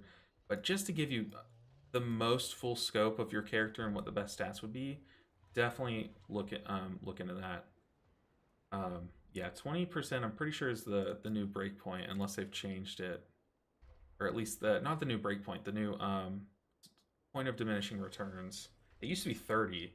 Yeah, QElive.com. It's an excellent resource. The people that make it are geniuses, and there's a lot of information there. Especially, it's the best place to sim your healing. Because if you do simulation craft, like you can get a good scope, but QE Live is kind of designed for healers, at least to my understanding. So definitely check that out. But yeah, I am okay. I told y'all before I'm down to play Mistweaver all day long, but I kind of stop once my hand starts to stiffen up, and we have reached that point. My hand is like it's like kind of aching now from that last dungeon. But guys, this is normally when I would kind of end the stream anyway, so we are gonna go ahead and call the stream here. But I do stream every Monday, Wednesday, and Friday, and I'm considering, depending on how stable the servers are tomorrow, to maybe stream some tomorrow, some Mythic Zero Dungeons, just to catch it when it goes live. But other than that, today was y'all were amazing today. Ton of great chats going on. A lot of first time chatters. This was the most first time chatters I've seen in a stream. So welcome in to anyone that's new. But it's been fun hanging out with you guys. The Mistweaver lifestyle is a hard one. You have no idea, Brother Bear. It's a lot of actions per minute. But guys, it was a fun stream. I appreciate y'all for coming out. I'll see you guys on Wednesday. It's so good hanging out with you electric guitars. I'm glad you got out of the freezer. Thank you, Shay Foster, for stopping by. Imagine not kicking things. I do not want to live that life. But I will see you guys on Wednesday. I'm probably going to try to get out a video today, or I'm sorry, tomorrow, but work on it tonight. If not, if my ring light doesn't start working, I might have to make it tomorrow. But stay tuned on the YouTube. Stay tuned in the Discord. I'll let you guys know when I go live. I'll see you guys next time. It was a fun one. Thanks for hanging out, guys. Bye, everyone. Bye, guys. Enjoy your week. Yeah, catch you tomorrow, Nick. I'll run some dungeons with you.